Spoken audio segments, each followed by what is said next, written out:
Olá, eu sou a Renata Quadros e esse é o Recontando Casos, canal onde eu trago vocês aqui para a sala da minha casa e reconto um caso daquele jeitinho que a gente gosta, com bastante detalhes e vídeos longos. Um agradecimento bem rapidinho aqui no começo do vídeo a todos vocês que me apoiaram e deixaram vários comentários lindos e maravilhosos no meu último vídeo.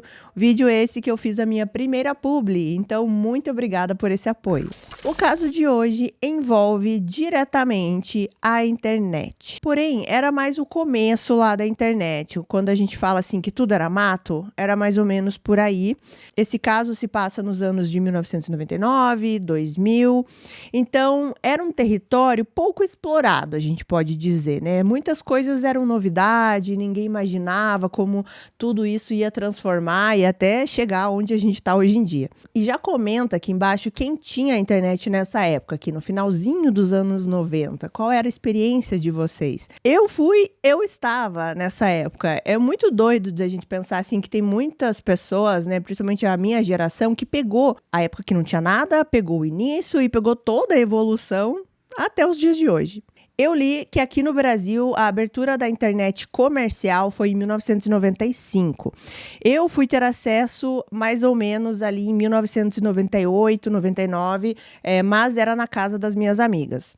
E não tinha tanta coisa assim para fazer na internet, era mais os chats de bate-papo, algumas buscas, o e-mail. E eu só fui ter internet na minha casa mesmo, sem precisar usar das amigas da faculdade, em 2003, 2004, mais ou menos. E se você se lembra dessa época, você vai se lembrar desse barulhinho aqui.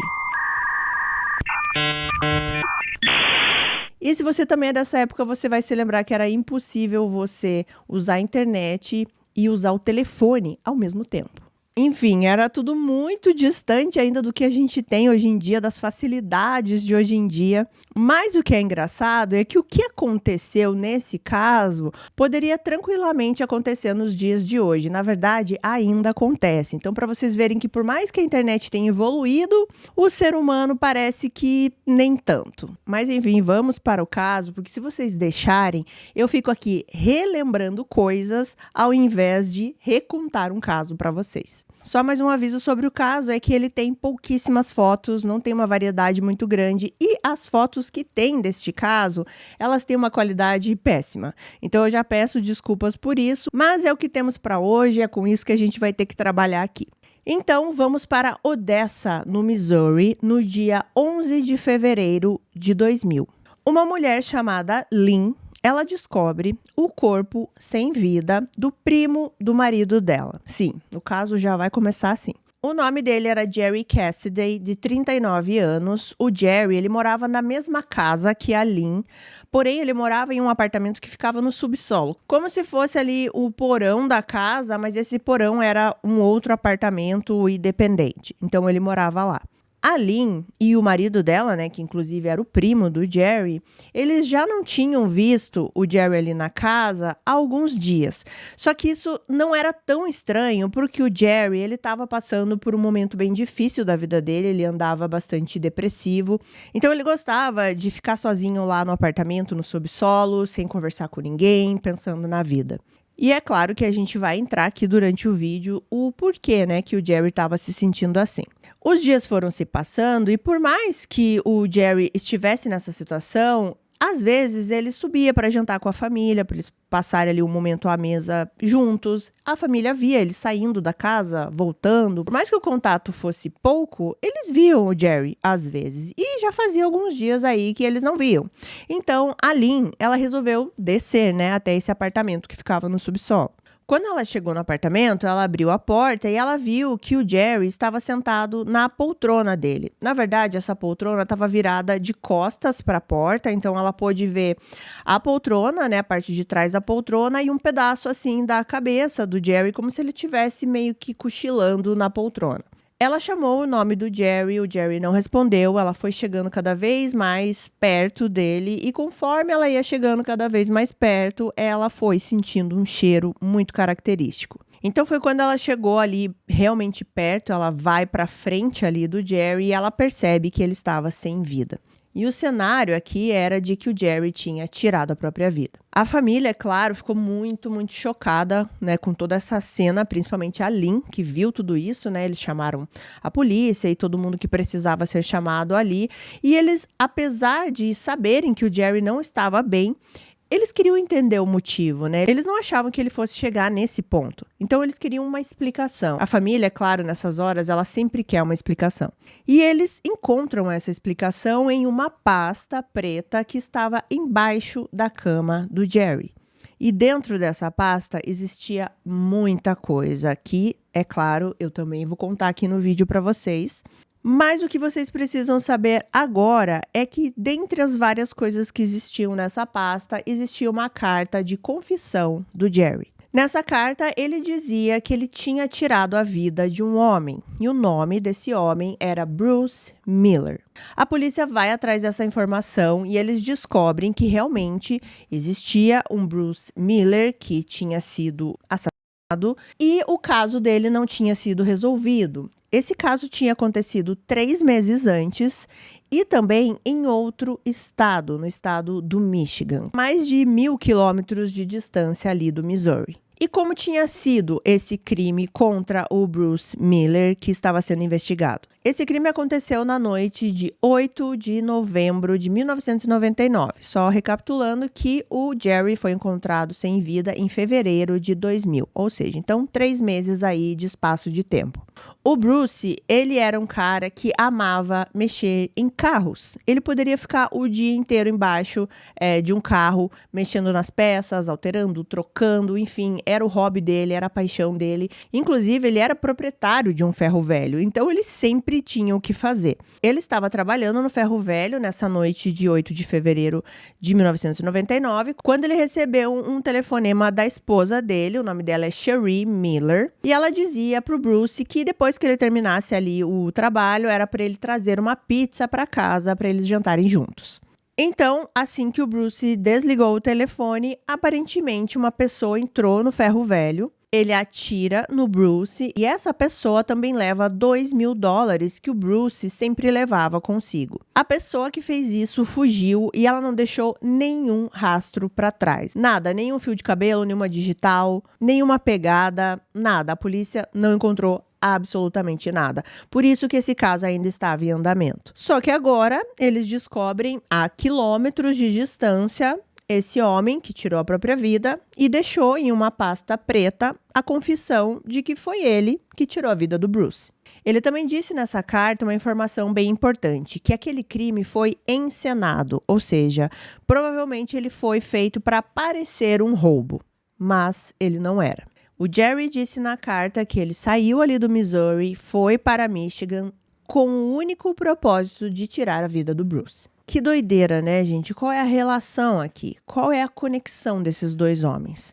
Bom, vamos começar do começo, então a gente vai começar falando da vida do Bruce. Bruce Miller nasceu dia 26 de julho de 1951 e ele cresceu em uma fazenda ali na cidade de Flint, no Michigan. A sua família tinha já a tradição de criar cavalos, mas o Bruce, desde pequeno, ele gostava de carros. E foi o que eu já falei para vocês, ele passava horas debaixo de um capô de um carro. E esse foi o caminho que o Bruce quis trilhar para a vida dele, ele queria trabalhar nisso.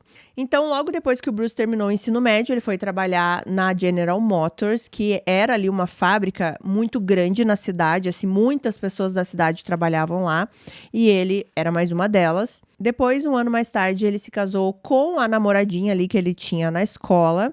Eles tiveram 2 filhos juntos, porém, logo depois que o segundo filho nasceu, eles se divorciaram. O Bruce se casou mais 2 vezes depois desse primeiro casamento e ele se divorciou mais 2 vezes também. Pelo que eu entendi, ele não teve mais filhos, então ele tinha só esses 2 filhos do primeiro casamento. E a reclamação das ex-esposas aqui era a mesma.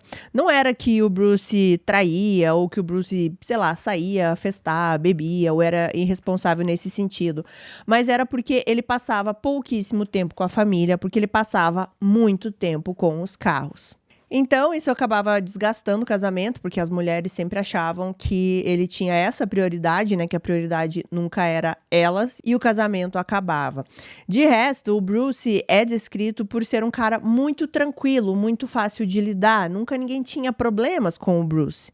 Como eu falei para vocês, ele era proprietário de um ferro velho, né? O nome desse ferro velho era BID Alto. E foi nesse ferro velho, em outubro de 1998, que ele conheceu a Cherie, a sua futura esposa. Cherie Paulette Kintlin nasceu em 13 de outubro de 1971, ali em Flint, no Michigan também. Ela cresceu em uma família de classe trabalhadora, porém seus pais se divorciaram quando ela era muito pequenininha. Ela não tinha nem completado um ano.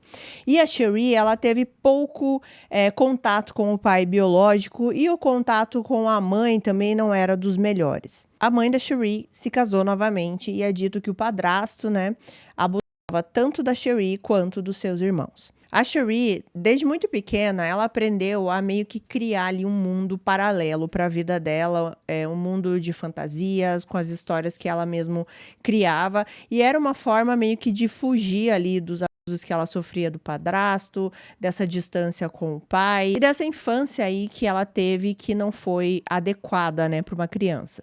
Quando a Cherie tinha 14 anos, ela criou coragem e contou para a mãe o que ela passava aí na mão do padrasto. A mãe se divorciou dele e o denunciou para a polícia, porém, ele nunca foi processado. É dito que a mãe da Cherie, ela era uma pessoa que não conseguia ficar muito tempo sozinha, então ela se casou várias vezes também depois, ou pelo menos ela trazia, né, esses homens para morar com ela, e era uma frequência muito grande, porque os relacionamentos não duravam. E também foi um período assim que a Cherie começou a ficar muito rebelde, né, o período da adolescência. Ela começou a fumar, começou a beber, usava algumas drogas também. Quando a Cherie fez 16 anos, ela fugiu de casa e aos 17 ela se casou. Quando ela fez 19 anos foi quando ela engravidou do primeiro filho, né? Ela teve esse filho desse primeiro marido. Porém, o marido era militar e quando ele estava num período fora de casa, a Cherie o traiu com outro homem e ela engravidou desse homem. Então, quando o marido, né, voltou para casa, ele, claro, se divorciou dela. Ela dá à luz a esse segundo filho. E em maio de 1993, ela se casa novamente com um outro homem, tá? Não o pai desse segundo filho. A Cherie, agora casada novamente, em 1995, ela tem um terceiro filho, agora com esse novo marido. E quando esse filhinho mais novo, na verdade era uma filhinha, quando ela tinha 6 meses, o marido dela ligou para Cherie no trabalho, dizendo que a bebê tinha caído e que ele estava levando a bebê para o hospital. Só que quando a Cherie chegou ao hospital, ela foi informada que a bebê estava com várias fraturas no crânio e que aquilo não era condizente com um bebê caindo. Eu acredito que isso foi investigado, não consegui muitos detalhes disso, mas o que eles descobriram era que o marido da Cherie espancou essa bebê e inclusive até a jogou contra a parede. E é claro que depois disso ela se divorciou desse marido. Então, nesse momento da vida, a Cherie estava com 24 anos, ela tinha 3 filhos de 3 homens diferentes e já tinha se divorciado 2 vezes. A Cherie, devido a essa vida aí que ela tinha já desde muito nova, e como eu falei pra vocês, que ela fugiu de casa ali mais ou menos com 16 anos, ela não concluiu o ensino médio, mas posteriormente ela obteve o GED, que é um diploma, uma certificação que equivale ao ensino médio. Ele é destinado para pessoas que não conseguiram concluir o ensino médio ali da forma tradicional, mas que desejam obter aí uma certificação que seja reconhecida e que comprove as habilidades acadêmicas, né, até para eles poderem continuar estudando. Então, depois que ela conseguiu esse GED, ela fez uma certificação de auxiliar de enfermagem e conseguiu um emprego em um lar de idosos. E, posteriormente, ela também conseguiu um emprego de meio período na BID Alto, que é o ferro velho do Bruce. Ela foi trabalhar nesse ferro velho como contadora. A Cherie, ela chamava bastante atenção no ferro velho, ali nos clientes que frequentavam o ferro velho, porque ela era essa mulher pequena, delicada, loirinha. Não era uma imagem que as pessoas estavam acostumadas a ver dentro de um ferro velho. E junto com isso também, ela começou a vender produtos da Mary Kay. Ela gostava muito de fazer isso porque ela dizia que ir até as reuniões e lidar aí, né, com produtos de beleza elevava a autoestima dela. Bom, como eu falei pra vocês, o Bruce, ele era descrito como esse cara mais quieto, mais na dele, ele trabalhava muito, gostava, né, de trabalhar muito. Então, ele e a Cherie, eles não se conectaram já de cara. E isso também se deve aos horários de trabalho, porque a Cherie, ela trabalhava em meio período. A Cherie, ela trabalhava de manhã só no ferro velho. À tarde, pelo que eu entendi, ela não tinha um trabalho, ou era a hora que ela ia vender os produtos da Mary Kay. E à noite, ela trabalhava naquele lar de idosos. E o Bruce, ele trabalhava apenas na parte da tarde ali do ferro velho, né? Ele nunca ia de manhã pro ferro velho. Então, demorou até para que eles se conhecessem, se conectarem e começarem a conversar. Em outubro de 1998 foi quando eles se aproximaram, porque o pai do Bruce faleceu. Ele ficou muito para baixo, muito triste, e ele começou a conversar mais com a Cherie. E teve um dia que ele foi até esse lar de idosos que ela trabalhava, ele esperou ela sair, né, terminar o turno dela, e eles começaram a conversar, ele sentiu que ele podia se abrir com a Cherie, ele começou a contar como ele sentia, e ali começou uma conversa que evoluiu para um beijo e depois disso, o sexo. E a partir daí, o relacionamento deles evoluiu muito rápido. A Cherie e o Bruce, eles passavam muito tempo em um bar que tinha ali no local. A Cherie amava karaokê, então era isso que eles iam fazer sempre. Eles chamavam a atenção porque aqui nessa época a Cherie estava com 27 e o Bruce tinha 47. Então eles eram aquele casal que viravam cabeças, sabe? Quando eles entravam, quando eles estavam no bar, todo mundo ficava olhando. E eles pareciam se dar muito bem, assim. Parecia que os dois estavam muito felizes um com o outro. Inclusive, a Cherie, ela ficou extremamente apaixonada pelo Bruce, porque ela disse que finalmente ela tinha alguém que cuidava dela, que era carinhoso com ela e que ele era totalmente diferente de todos os outros homens que ela já tinha se envolvido, porque ele era mais responsável. Ele já tinha, né, a vida feita, ele era dono ali do ferro velho, então ele era um empresário e isso encantava a Cherie. A família do Bruce, eles não curtiram muito esse relacionamento, devido aí à idade, né, a diferença de idade dos dois, mas também, principalmente o irmão do Bruce, o nome dele é Chuck, ele não gostou da Cherie, porque ele disse que várias vezes que estavam todos eles juntos, assim, eles iam sair para algum lugar, eles sempre encontravam algum ex-namorado da Cherie, que parecia que ela já tinha saído com a cidade inteira, porque era impossível eles irem para algum lugar e não ter alguém que a Cherie já se envolveu. Existia um funcionário ali no ferro velho, o nome dele é John Hutchinson. Ele já tinha saído com a Cherie. Lembra que eu falei pra vocês que a Cherie e o Bruce, eles não se envolveram já de cara quando ela foi trabalhar no ferro velho, né? Ela ficou um tempo trabalhando lá, sem qualquer relacionamento com o Bruce. Porém, rapidamente ela se envolveu com um dos funcionários, né? E esse funcionário era aqui o John. E esse John mesmo falou pro Bruce para ele tomar cuidado com a Cherie. Ele basicamente disse que a Cherie era encrenca, que nada de bom poderia sair desse relacionamento, mas o Bruce disse que ele tinha tudo sob controle. Aqui, já nesse começo do relacionamento dela com o Bruce, em janeiro de 1997, a Cherie, ela apareceu em um programa de TV. Esse programa, pelo que eu entendi, ele era tipo o nosso aqui, Casos de Família, ou o antigo Márcia. Quem assistia a Márcia, gente? Eu amava a Márcia, não perdia um. Então, ela vai participar desse programa para falar daquela ocasião que ela sofreu com o último marido dela, que agrediu a bebezinha dela, né? Ela queria falar sobre isso para que leis mudassem, né? Porque o marido fez tudo aquilo com a filhinha dela e mesmo assim ele tinha ainda direito à custódia, ele podia ver a filha e ela achava que isso não era certo, né? Que deveriam existir leis mais rígidas, enfim, ela foi falar sobre essa causa, né? Para que algo fosse feito. E é dito que nessa época aqui ela tinha uma esperança, assim, de até continuar meio que sendo essa pessoa que ir em vários lugares falar sobre essa causa, ser uma oradora, né, uma palestrante, mas isso não aconteceu. Na verdade, nada desse programa aí foi positivo para Cherie, porque as leis não mudaram e nada no caso dela também mudou. E foi mais ou menos nessa época, aqui no início de 1999, que o Bruce pediu a Cherie em casamento. E é claro que ela aceitou. Eles vão fazer uma viagem para Las Vegas e eles se casam em uma capela lá. E a Cherie, ela não podia estar mais feliz com isso, porque ela estava sendo muito mimada. O Bruce deixava ela gastar bastante dinheiro, então ela comprou muitas roupas novas para ela, para os filhos dela, porque inclusive quando eles se casaram, né, e ela foi morar com o Bruce, os 3 filhos dela foram juntos, né? Então foi toda essa família inteira ali agora para casa do Bruce. E ele estava provendo por todo mundo, ele ganhava aparentemente assim um dinheiro bom, e o Bruce, ele estava assim mais do que feliz de poder proporcionar isso para Cherie.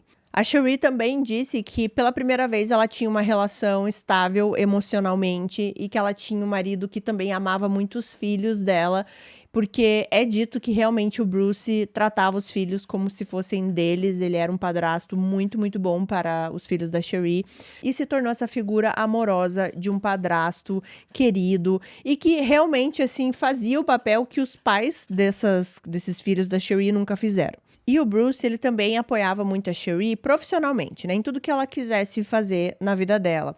Então foi nesse momento que ele comprou 2 computadores. Um ali pro ferro velho, que ele queria informatizar, ele queria colocar tudo em planilhas e que as coisas ficassem mais modernas. E a Cherie iria ajudar nisso também, porque ela continuava ali mexendo com as contas, né, do ferro velho. E ele também comprou um computador para casa, para que a Cherie pudesse também utilizar a internet, utilizar ali dos benefícios de um computador para ampliar o público dela e vender mais produtos Mary Kay. Essa era a ideia, né, de que ela conseguisse mais pessoas, né, que ela atingisse mais pessoas vendendo esses produtos. E como eu falei para vocês, nessa época aqui, né, 1999, a internet, ela era um território inexplorado ainda, né, por muitas pessoas. A internet já existia há alguns anos, é claro, mas não era todo mundo que tinha acesso, não era todo mundo que sabia, que entendia o que estava acontecendo. E mais ainda, né, ninguém ainda tinha ideia do que a internet podia causar na vida das pessoas.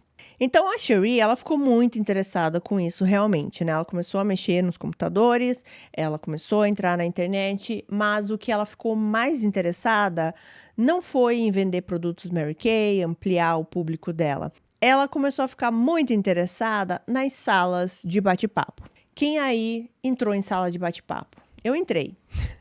Eu entrava na casa das minhas amigas, como eu falei pra vocês, assim, quando eu tive a internet em casa, já era o MSN, entendeu? Daí eu já não fazia mais esse de bate-papo. Gente, vai contando aí essa parte dos primórdios da internet que vocês viveram, que eu vou adorar ler os comentários. Mas pra quem não tem ideia do que eu tô falando aqui, as salas de bate-papo era um lugar, né, um site que você entrava. Aqui eu acho que o mais popular foi o bate-papo do UOL, se eu não me engano, mas se vocês têm outros que vocês usavam, escrevam aqui. Você entrava lá no UOL, por exemplo, e tinham salas de bate-papo de interesses diversos, assuntos diversos, idades, às vezes era dividido por idade também, né? E lá você ficava conversando com várias pessoas, você não sabia com quem você estava conversando, porque a pessoa colocava lá qualquer coisa no nome, né? Não necessariamente o nome dela. E era isso, você ficava conversando lá. Mas no caso de hoje, a Cherie, ela entrava no AOL, que é o America Online. E lá, a sala de bate-papo que ela mais se interessou eram as salas de bate-papo que falavam sobre sexo. Porque, é claro, né? Sempre vai ter. Ela até tentou introduzir o Bruce nisso também. Ela criou um e-mail para o Ferro Velho, né, para que o Bruce usasse e também entrasse nas salas de bate-papo. Mas não era algo que o Bruce queria lidar. Ele não era uma pessoa ali dos computadores. Ele não queria mexer nisso. O negócio dele era mecânica, era carro. Então ele não ligou muito para a internet. E ao contrário dos outros casamentos do Bruce, né, que as mulheres se incomodavam, que ele passava muito tempo mexendo nos carros, a Cherie gostava disso, porque quanto mais o Bruce ficava lá mexendo nos carros, mais ela ficava nessas salas de bate-papo. E nas salas de bate-papo, você escolhia o seu apelido, né, o nominho ali que você quer que apareça para as outras pessoas. E como eu falei, na maioria das vezes, ninguém colocava o próprio nome lá, né? E aí, os nomes, né, esses apelidos que a Cherie usavam eram bem diretos ao ponto. Então ela usava nomes como, por exemplo, Gatinha Sexy, Gostosa 69, Amo Tanto 69, 6969, várias variações disso e às vezes ela era assim mais sutil. Ela colocava Quero transar. E ela começou a passar horas e horas e horas falando com vários homens nas salas de bate-papo. E ela falava com qualquer um, assim, qualquer um que demonstrasse interesse ali, ela começava a conversar e ela continuava conversando com os mesmos homens. E à medida que esses relacionamentos aqui, entre aspas, iam progredindo, ela começava a mandar fotos de lingerie ou seminua. Ela também gostava de mandar vídeos, performando ali alguns atos consigo mesma. E ela fazia isso com qualquer um ali que estivesse nessas salas de bate-papo.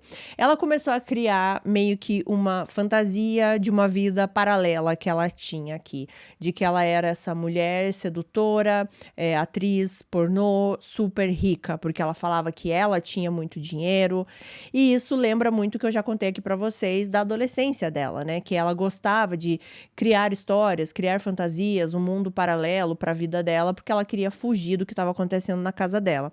A diferença aqui é que a vida da Cherie melhorou muito, né? Não tem nada a ver com o que ela viveu na adolescência. Ela tinha um marido que gostava muito dela, que a apoiava, que amava e era muito carinhoso com os filhos dela, né? Então, de qualquer forma, ela ainda continuava fantasiando com essa outra vida paralela. Bom, em julho de 1999, ia acontecer uma corrida da NASCAR e o Bruce queria muito ir nessa corrida. Então ele chegou para Cherie e falou assim: olha, já que eu vou viajar para ver essa corrida em julho, por que você não pega uma amiga sua e vocês vão viajar, vão tirar aí uma mini férias, né? Já que eu posso fazer isso, eu quero que você faça também. E é isso, gente. O Bruce, ele era apenas esse cara legal, sendo legal com a esposa. Bom, ela topou essa ideia, né, de tirar umas férias. Ela conversa com uma amiga dela chamada Laura e elas decidem que elas queriam ir para Reno, em Nevada. E Reno é uma cidade muito famosa pelos cassinos, pelos resorts, mas a Cherie, ela queria saber mais sobre a cidade que ela ia viajar com essa amiga. Então, ela recorreu à internet. Na época, inclusive, bem no comecinho, o site que eu usava era o KD. Mas a Cherie, ela não estava buscando sobre isso em sites de busca. Ela foi saber mais sobre Reno nas salas de bate-papo.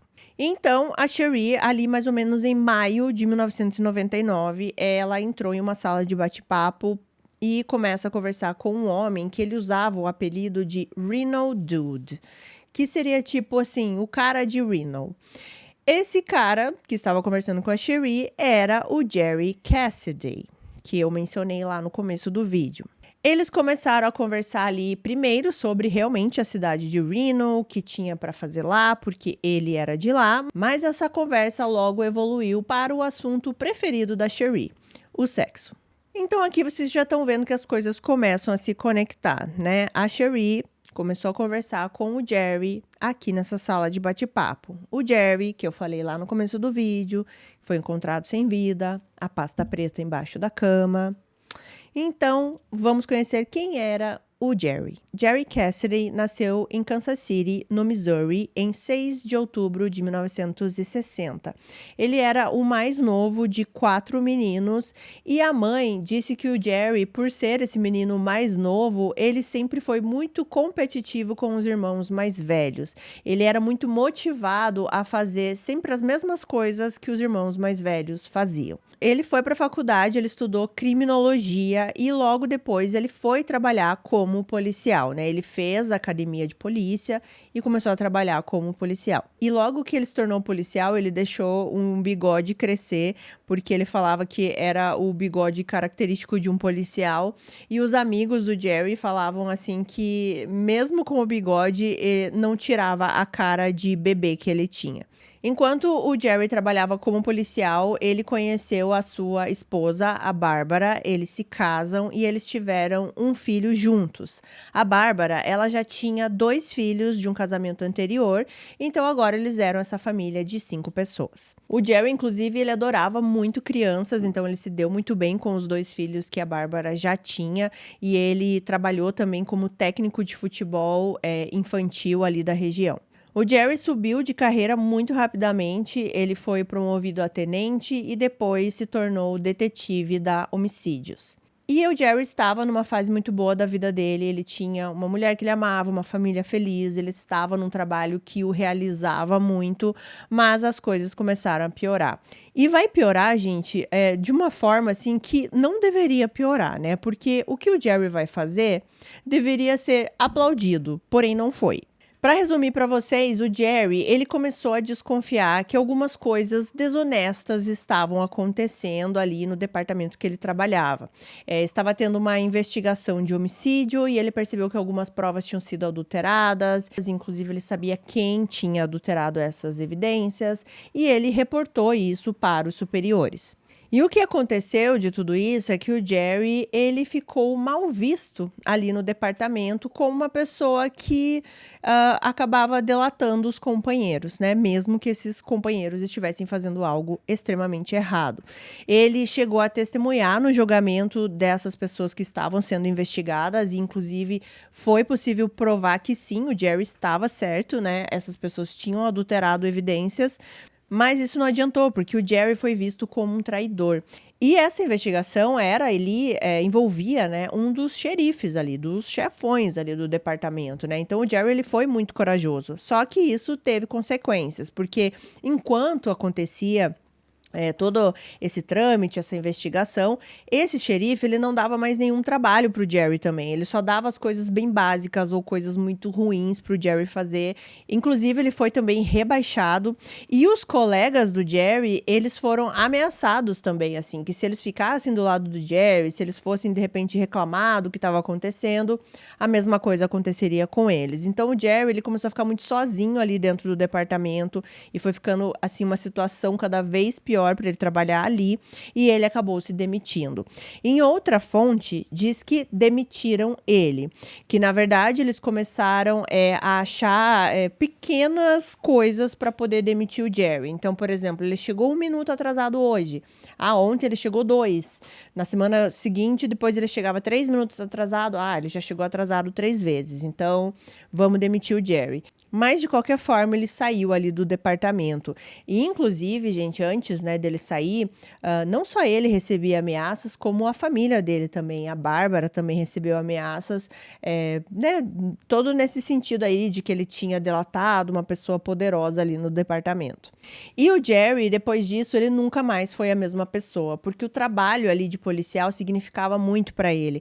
Não era só um emprego, uma forma de ganhar dinheiro, sustentar a família, nada disso.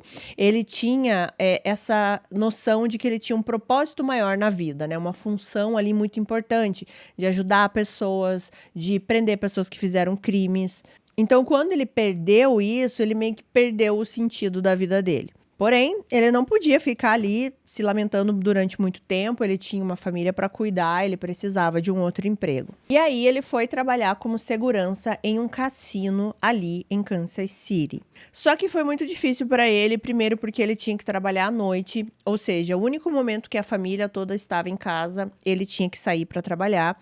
Isso gerou ali um conflito também. Ele ficou mais deprimido ainda, né, de passar esse tempo longe. E fora que ele trabalhar como segurança não dava ao Jerry a mesma satisfação que ele tinha quando ele trabalhava como policial. Então, em 1998, o Jerry achou assim que talvez uma mudança de ares ajudaria. E foi aí que ele se mudou com toda a família para Reno, em Nevada.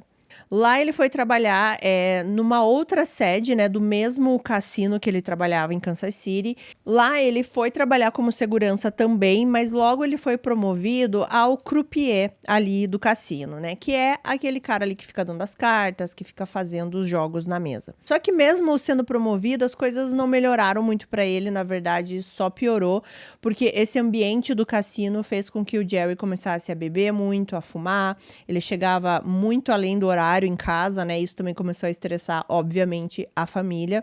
O casamento começou a passar por muitas dificuldades e chegou no momento que o Jerry falou para a esposa, né, para Bárbara, que ela deveria voltar para Kansas City, que ele não queria mais que eles ficassem ali morando em Reno. E isso enfureceu muito a Bárbara, porque ela foi, né, para Reno, ela saiu ali de Kansas City para Reno e ela deixou um emprego muito bom na cidade de Kansas. Então ela foi para Reno junto com o marido e agora o marido falou: "Ah, não, acho melhor vocês não ficarem aqui e volta para Kansas". E agora, né? Ela já tinha desistido do emprego, ela já tinha mudado a vida dela, então ela ficou com muita raiva dessa situação. Ela volta para Kansas City e ela pede o divórcio do Jerry. Foi nessa época aqui de Reno que o Jerry está bebendo bastante, está deprimido, ainda mais agora sozinho, né? A esposa pediu o divórcio, que ele começou a entrar nas salas de bate-papo e que ele conheceu a nossa querida Cherie Miller. O Jerry, ele estava num momento muito vulnerável da vida dele, ele estava ali buscando algum tipo de atenção e ele conseguiu isso da Cherie. Inclusive, ele começou a se abrir, né, com a Cherie de todos os problemas, tudo que ele tinha passado, e a Cherie estava sendo esse conforto para ele. Ela dava muita atenção para ele, ela era muito querida com ele. Inclusive, ela começou a dizer que ela tinha muito dinheiro, que ela poderia ajudá-lo a se recuperar, né, já que ele estava passando por tantas dificuldades. Ela também encorajava, falando que ele iria sair dessa situação, que ele poderia conseguir algo melhor e todas essas coisas. E no meio de tudo isso, existia ali toda a parte sexual, né, das conversas dele, né? A Cherie, ela tinha essa forma de motivar também, né, o Jerry, flertando com ele, mandando fotos para ele, fotos provocantes. Isso fez, de alguma forma, o Jerry se sentir notado, fez com que a autoestima dele melhorasse um pouco, pelo menos, porque ele estava sendo ali motivo da atenção desta mulher que para ele parecia perfeita. E uma coisa, gente, que eu acredito que nunca mudou na internet e eu acho que nunca vai mudar, então isso começou lá no iniciozinho e continua até hoje, é que as pessoas mentem na internet. Elas podem falar o que elas quiserem, elas podem criar a vida que elas quiserem. E era isso que a Cherie estava fazendo aqui. E vamos com calma aqui, gente, porque eu não quero que vocês se percam nas mentiras dessa mulher. Bom, vamos lá. No início, o que ela disse para o Jerry? Ela disse que ela era casada, nisso ela não mentiu, mas ela disse que o nome do marido dela era Jeff, né? Que sabemos que era mentira, porque o nome dele era Bruce. E que esse marido tinha sofrido um acidente muito grave e ele estava com morte cerebral. Então, ela estava, assim, cuidando desse marido que estava praticamente vegetando. E ela disse que o Jeff, esse marido, tinha um irmão, o nome desse irmão era Bruce, muito conveniente. E esse Bruce, né, esse irmão, ele foi morar ali na casa junto com ela e o Jeff para ajudar a cuidar do Jeff. Vocês entenderam? Então, essa era a mentira inicial. Ela era casada com um homem que estava vegetando em casa e o irmão desse homem veio morar na casa para ajudar a cuidar, ok? Ela disse também ao Jerry que ela era dona de vários lares de idosos e ela também tinha um ferro velho, que também é mentira. Ela também disse que tinha muito dinheiro, muitos investimentos. E aí que ela começou também a dizer para ele que ela poderia ajudá-lo financeiramente, né? E o Jerry começou a ficar muito animado com esse relacionamento. Parecia tudo muito bom para ser verdade. Uma mulher que ele achava atraente, rica, querendo ajudar ele financeiramente e também queria ali todas as outras coisas com ele. Então, depois aí dessas primeiras conversas que eles tiveram nas salas de bate-papo, essas conversas evoluíram para e-mails, eles também começaram a se ligar, né, a falar pelo telefone, e eram muitas conversas, assim, todos os dias eles sempre davam um jeito de se falar, e quando eles se falavam era por horas. O Jerry estava tão empolgado com essa situação que ele chegou a falar para a mãe dele que a Cherie era a mulher dos seus sonhos. Bom, lembrando aqui que eles começaram a conversar porque a Cherie iria fazer uma viagem para Reno com uma amiga, né? Bom, o dia dessa viagem chega. Era julho de 1999, mesma época que o Bruce, né, o marido da Cherie, ia para aquela corrida que ele queria tanto, que era a corrida da NASCAR. Então a Cherie e essa amiga, a Laura, elas vão para Reno e a amiga, ela não sabia, não fazia ideia dessa história do Jerry, tá? E a Cherie e o Jerry, eles até combinaram, né, quando ele soube que ela ia para lá e tudo mais, como seria o primeiro encontro deles, né? E o que eles combinaram? Eles queriam fantasiar que eles não se conheciam. Então, o que eles decidiram era que a Cherie chegaria ali no cassino, né, onde o Jerry trabalhava. Ela chegaria ali na mesa onde ele estava, começaria a jogar, né? Não sei como é que funciona um cassino, gente, mas chegaria ali, né? Começava a conversar com ele, e daí eles iriam flertar, como se eles estivessem se conhecendo naquele momento, sabe? E daí aquilo ia evoluir para vocês sabem o quê. Então, foi isso que aconteceu, enquanto a amiga da Cherie ficou lá distraída nas outras máquinas do cassino, a Cherie vai até a mesa onde o Jerry estava, começa a flertar com ele, tudo como eles combinaram. E aí, eles vão para um quarto no hotel, ali onde ficava o cassino, e eles fazem sexo de verdade, né, pela primeira vez. Durante essa viagem que ela fez com a amiga, isso aconteceu várias vezes. E todas as vezes a Cherie dava um jeito da Laura não saber o que estava acontecendo. Quando ela voltou dessa viagem, quando ela voltou para Michigan, ela tirou uma foto com a mesma roupa que ela estava no primeiro dia que ela encontrou o Jerry. Ela tira essa foto, vou colocar aqui na tela para vocês, e ela manda para ele dizendo assim: 17 de julho de 1999, a primeira vez que fizemos amor. Depois disso, a Cherie e o Jerry continuaram, né, esse relacionamento, conversando muito pela internet. E chegou no momento que a Cherie, ela gravou uma VHS pro Jerry, né? E ela mandou para ele pelo correio.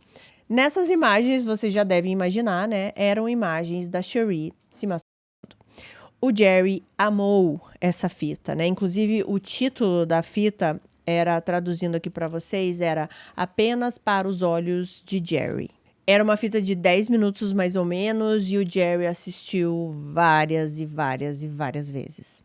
Em agosto de 99, um mês depois disso tudo, a Cherie, ela fala para o Bruce, para o marido, que ela tinha uma reunião da Mary Kay em Reno e ela tinha que voltar para Reno. É claro que isso era mentira, ela estava indo para lá para encontrar com o Jerry novamente. Dessa vez, a Cherie ficou hospedada no apartamento do Jerry, né? Ela foi sozinha. E o Jerry, ele apresentou a Cherie para todos ali do cassino, os colegas, né, de trabalho, como a namorada dele, o quanto ele estava feliz, o quanto ele estava apaixonado. Nesse momento aqui, eles também foram ver algumas casas ali na região de Reno, porque a Cherie, né, ficava dizendo que ela era muito rica e que ela poderia comprar uma casa para eles morarem ali juntos. E ela ia ver essas casas com o Jerry, assim, eram sempre casas muito, muito caras. Ela não via as casas assim mais ou menos, eram sempre casas muito caras, porque ela sempre estava dando essa impressão de que ela tinha muito dinheiro. No final dessa viagem, a Cherie disse para o Jerry que ela recebeu um telefonema de Michigan, né, lá da casa dela, dizendo que o marido dela, aquele marido que ela falou que estava no estado vegetativo, né, com morte cerebral, ele tinha falecido. E ela disse para o Jerry que ela se sentiu muito culpada porque parecia uma punição pelo que ela estava fazendo, né, por ela estar traindo esse marido. E aí, gente, as mentiras continuam, né, porque ela voltou para Michigan. E aí ela disse para o Jerry que sim, né, que esse marido dela, Jeff, tinha falecido e que o irmão, o Bruce, tinha feito uma revelação assim muito doida para ela. Ele disse que ele sempre foi apaixonado pela Cherie, né, que ele só estava esperando o irmão morrer e que agora ele iria se casar com ela. Ele iria obrigar a Cherie a se casar com ele. Por quê? Porque ele era envolvido com a máfia. Então, ele tinha esse poder, assim, de chegar na Cherie e falar: eu vou casar com você porque eu gosto de você, eu sempre quis você, e agora o meu irmão morreu e eu vou casar com você. Isso que ela contou pro Jerry. Ela também disse que esse irmão, né, Bruce, estava controlando todo o dinheiro do Ferro Velho e das outras empresas que ela disse que tinha, então ela estava sem esse poder e ela não podia fazer nada, porque ele era da máfia.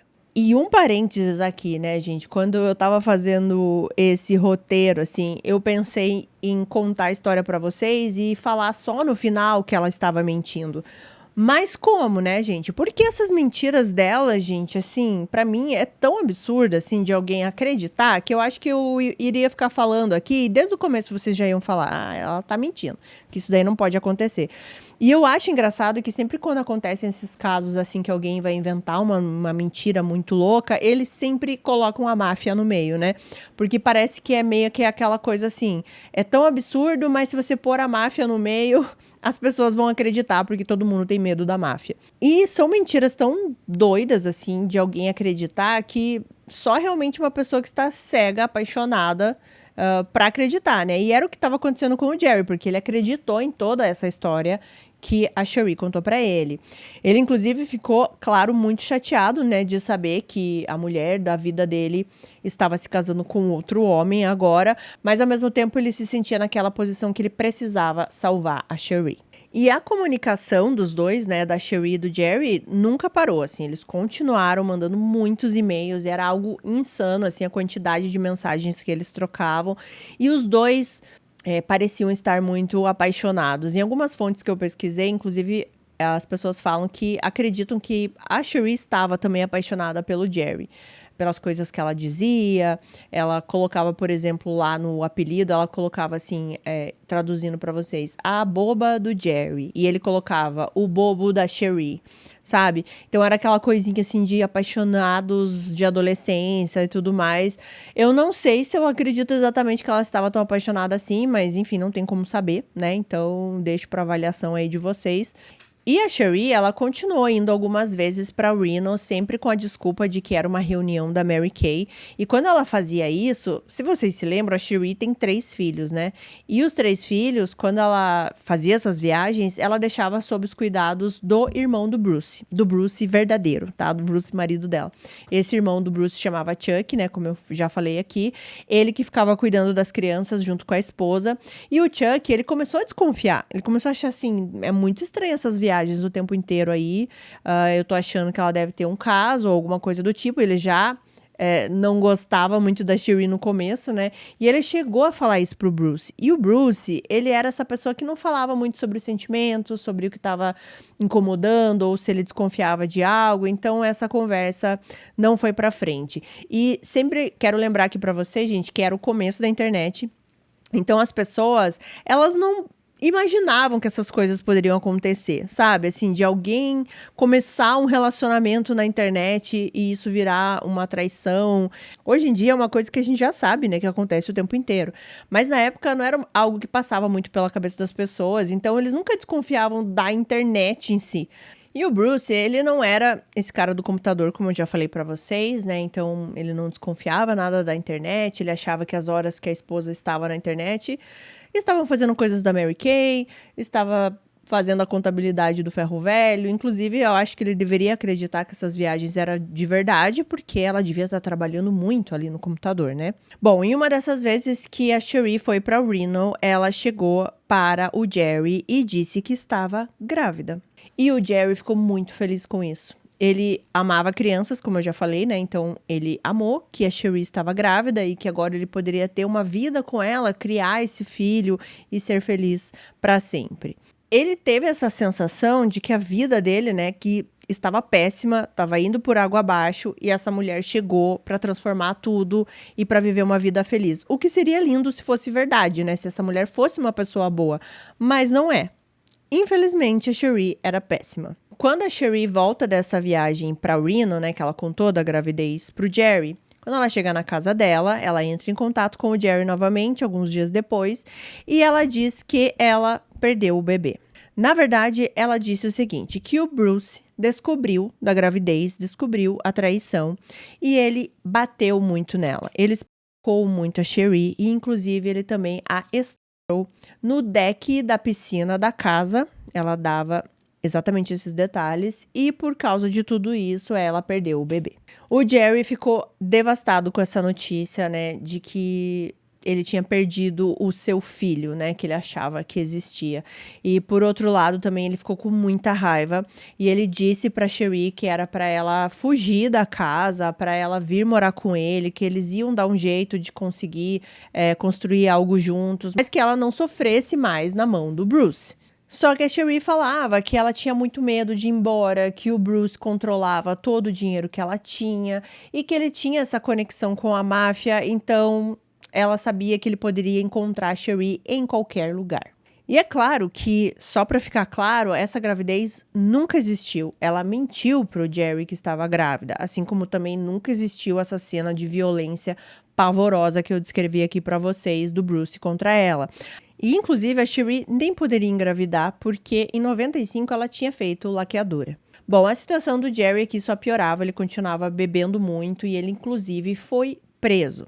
O Jerry ele foi preso por agressão, né? Depois que ele terminava ali um turno no cassino, ele foi a um outro cassino, ele jogou, bebeu bastante e ele teve uma discussão com uma outra pessoa. Os seguranças ali do local tiraram o Jerry para fora desse cassino e nessa de tirar o Jerry para fora, ele acabou agredindo um dos seguranças. A família, quando soube disso, que ele tinha sido preso, ficou muito preocupada. Eles não queriam que ele ficasse mais em Reno, porque não era um ambiente ideal para o Jerry, já que ele queria se restabelecer. Não era um ambiente, assim, bom ficar ali no meio de bebidas, de jogo, enfim. E foi aí que a família dele pediu para ele voltar ali para o Missouri, na cidade de Odessa. Então, é aí que ele vai morar com o primo, né? Naquela parte ali do subsolo da casa que tinha um apartamento independente. Inclusive, nessa época que ele se mudou, ele teve a ajuda da Cherie para empacotar as coisas para mudança, né? Porque a família toda do Jerry já sabia da Cherie, ele falava dela para todo mundo, que era o amor da vida dele, né? Eu só não sei se ele contava exatamente os detalhes, mas enfim. Quando ele estava fazendo essa mudança, a Cherie ajudou nessa mudança e o irmão dele também ajudou. E aí ele vai pro Missouri. Quando ele foi morar na casa desse primo, parecia que as coisas iriam melhorar. Ele voltou a frequentar a igreja, ele começou a ir em reuniões do AA, né, o Alcoólicos Anônimos, porém, ele e a Cherie não deixaram de se falar. Então, no finalzinho de outubro aqui de 1999, a Cherie vem com uma nova notícia para o Jerry. Ela diz que está grávida novamente. Ela disse que quando ela foi, né, ajudar ele na mudança, empacotar as coisas, eles devem ter feito sexo, e ela disse que foi nessa vez que ela engravidou novamente.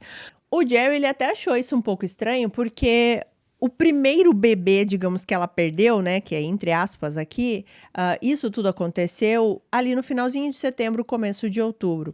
E agora, no final de outubro, ela estava dizendo que estava grávida de novo. Ele não sabia como as coisas funcionavam, ele não sabia se poderia ser tão rápido assim ou não, então ele não questionou muito isso e resolveu acreditar novamente na Cherie. E é claro, é porque ele estava completamente e cegamente apaixonado por ela. Ela, inclusive, chegou a mandar para ele uma foto de um teste de gravidez desses de farmácia. E esse teste de gravidez, depois descobriu-se que era de uma amiga dela. Essa amiga foi fazer o teste de gravidez ali na casa dela, porque ela acreditava que estava grávida, e estava mesmo, de verdade, né? Ela acabou deixando esse teste de gravidez ali e a Cherie usou em uma das suas mentiras. Ela também mandou pro Jerry aqui nesse momento fotos da barriga de grávida dela. Vou colocar aqui na tela para vocês. Ela meio que forçava essa barriga, né? E fazia aquela pose mais de grávida, mas assim, não sei, gente, não me parece uma barriga de grávida, até porque ela não estava realmente grávida, né? Mas o Jerry olhou essa barriga, olhou essa foto e ficou muito feliz. E também porque dessa vez a Cherie disse para ele que ela estava grávida de gêmeos. Ela também manda um ultrassom para ele, e esse ultrassom era dela, da época que ela ficou grávida de algum dos filhos. Inclusive, gente, é dito que tinha a data nesse ultrassom e o Jerry não percebeu essas coisas. Pelo que eu entendi, era apenas o dia e o mês, era 3 de novembro, e ele não questionou isso, porque, lembrando aqui, a gente estava em outubro ainda. E ele ou não viu, né, essa data, ou viu ali 3 de novembro e não achou aquilo estranho. Como ela ia ter um ultrassom de um mês que ainda não chegou, né? A não ser que eram de anos passados. Bom, alguns dias depois dessa notícia aí que o Jerry achou maravilhosa, ele recebe um e-mail, e na verdade esse e-mail foi para o lixo eletrônico. Ele vai olhar esse e-mail e ele vê que é um e-mail vindo do Bruce. Nesse e-mail, o Bruce, aqui entre aspas, dizia que ele sabia que o Jerry e a Cherie ainda estavam conversando, que ele sabia que ela estava grávida novamente e que o Jerry tinha violado a santidade do casamento deles e agora ele, Bruce, estava pagando por esses erros do Jerry. Nesse e-mail, o Bruce, né, também disse ao Jerry que ele não era uma pessoa inteligente, porque ele não conseguia ver que a Cherie jamais abandonaria, né, deixaria o Bruce, porque ela realmente amava o Bruce. Aqui ainda, né, no final de outubro, a Cherie disse para o Jerry em um dos e-mails que ele deveria desistir dela porque ela era muito problemática, mas o Jerry a questionou perguntando se ela estava com o Bruce apenas por causa do dinheiro, que era para ela ficar com ele, né, e eles viveriam a vida juntos. Mas a Cherie, ela começou a dizer que ela não conseguiria viver em outro lugar, sabendo que o Bruce estava vivo, ainda sem pagar pelas atrocidades e coisas horríveis que ele fez ela passar, né? E que ela ficava todos os dias rezando para que o Bruce morresse de causas naturais. Então aí a conversa começou a ir para esse lado. Então, no comecinho de novembro aqui de 99, o Jerry resolve ir até a Cherie, né? Ir até a cidade dela para ficar com ela pela primeira vez, porque era sempre a Cherie que ia até ele, né? Então ele deixa a casa do primo ali em Odessa e vai até Michigan. O Jerry ficou em um hotel ali na cidade que a Cherie que pagou e pagou com o dinheiro do Bruce.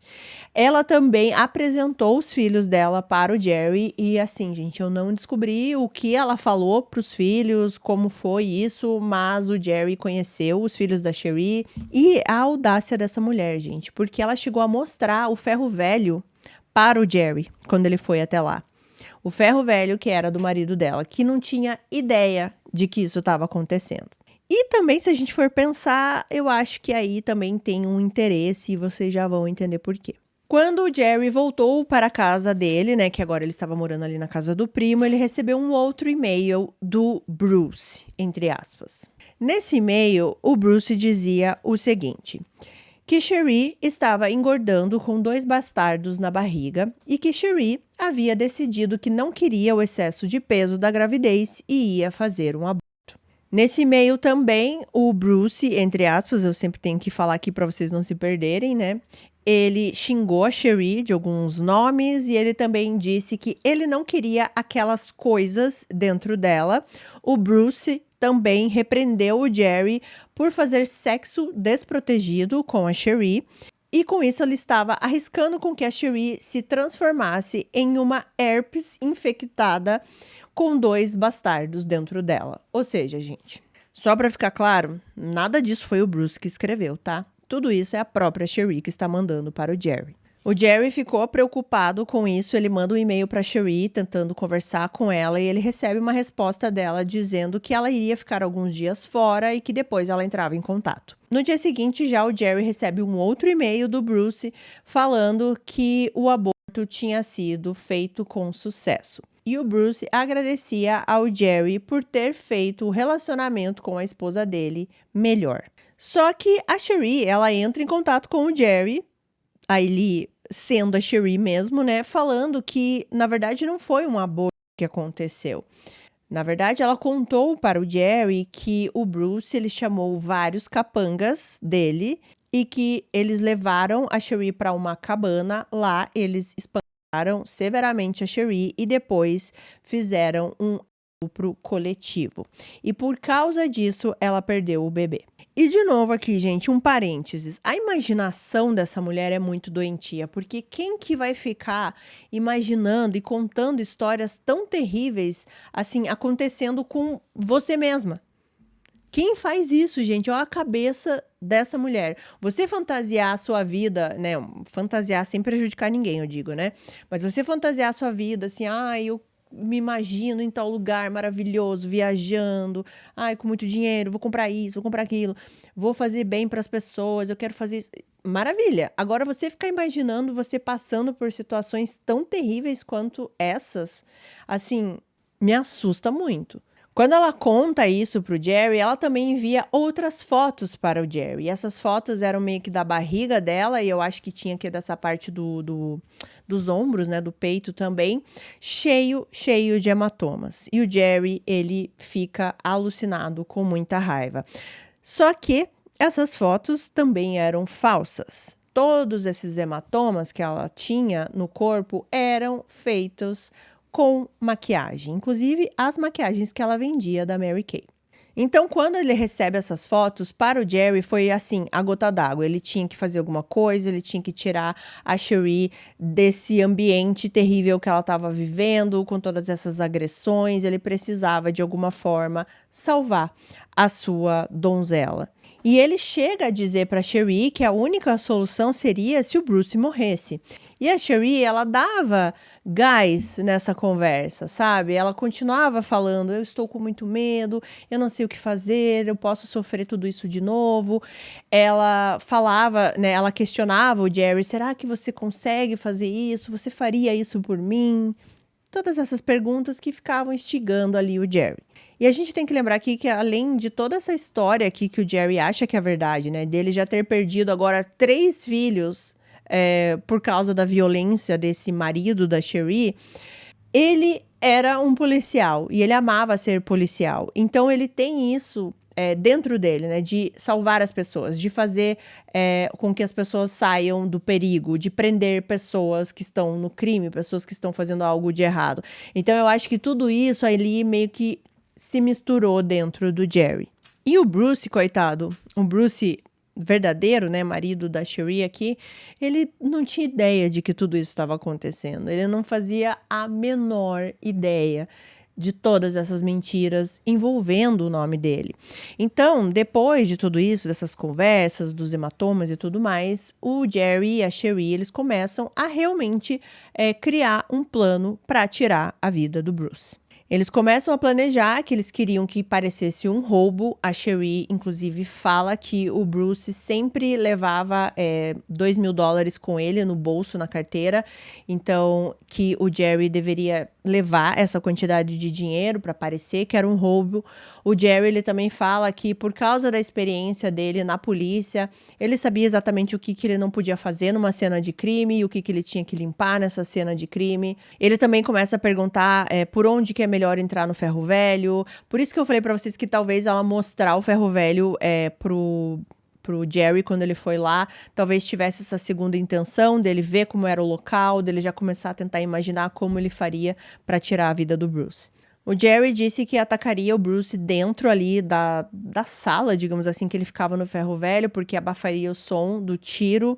E a todo momento que eles estão, assim, planejando isso, né, bolando esse plano, o Jerry fala que ele quer fazer isso porque ele quer ficar com a Cherie até o final da vida, que eles querem ter uma vida juntos, e a Cherie concorda com tudo isso. A Cherie chega a perguntar pro Jerry se ele poderia viver com isso, né, que ele ia fazer o restante da vida dele, e ele disse que sim, que ele conseguiria viver com isso, né, ou seja, com a morte do Bruce nas costas, porque ele já tinha visto tudo que o Bruce tinha feito com a Cherie.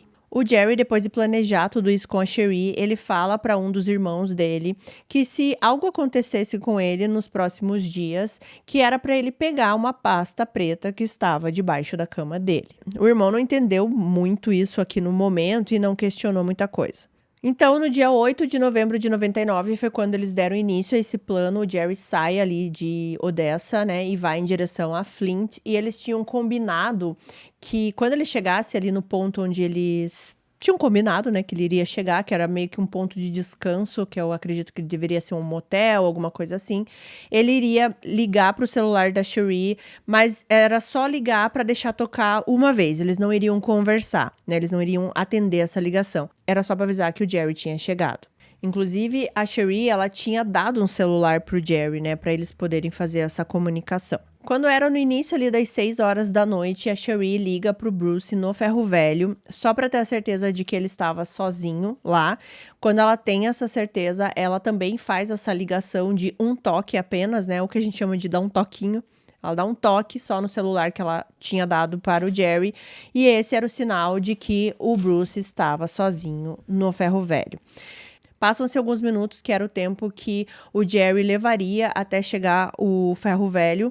Foi quando a Cherie liga novamente para o marido no ferro velho para falar da pizza que eu mencionei no início do vídeo, né? Para ele trazer uma pizza para casa e tudo mais. E isso também foi combinado, era uma forma de manter o Bruce no telefone, né, distraído com o telefone, enquanto o Jerry se aproximava ali de onde o Bruce estava no ferro velho. Quando o Bruce está desligando o telefone, é quando o Jerry o ataca. Antes de atirar no Bruce, o Jerry disse a ele: "Oi, eu sou o Jerry", e atirou na região aqui da garganta do Bruce.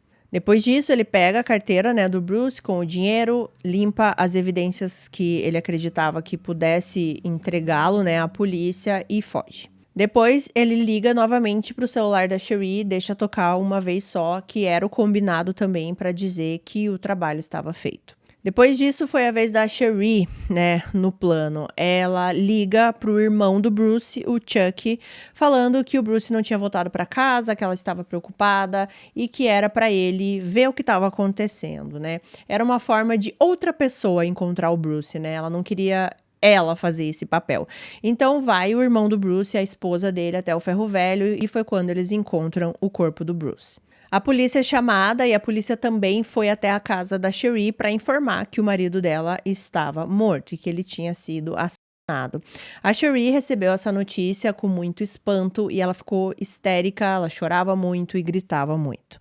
A atriz, né? Como era previsto no plano do Jerry e da Cherie, é que a polícia não encontrasse nenhuma evidência. E foi exatamente isso que aconteceu. A polícia não encontrou nenhum vestígio de ninguém, como eu mencionei lá no início, né? Nenhuma digital, nenhum cabelo, nenhuma pegada, nada. Eles só viram que estava faltando aquele dinheiro, os 2.000, né? Então eles acreditavam que era um roubo, mas ao mesmo tempo eles desconfiaram que a cena estava muito limpa para ser apenas um roubo, né? Uma pessoa que vai lá, atira para roubar, provavelmente ela reviraria mais o local depois de ter atirado, tentaria roubar outras coisas. Enfim, a polícia achou isso um pouco estranho. Mas eles não tinham nenhum caminho para ir, eles não tinham nenhum suspeito, inclusive eles não suspeitaram da Cherie no começo, né? Eles vão até a casa dela para entrevistar e eles conseguiram confirmar o álibi dela, ela realmente estava em casa, ela realmente tinha ligado pro marido de casa, então eles não conseguiram ligar a Cherie ao crime. Outra coisa que eles investigaram da Cherie antes de descartar ela foi seguro de vida, né? Porque às vezes acontece, né, do marido, da esposa tirar a vida um do outro por causa de seguro de vida. Às vezes não, né? Muitas vezes.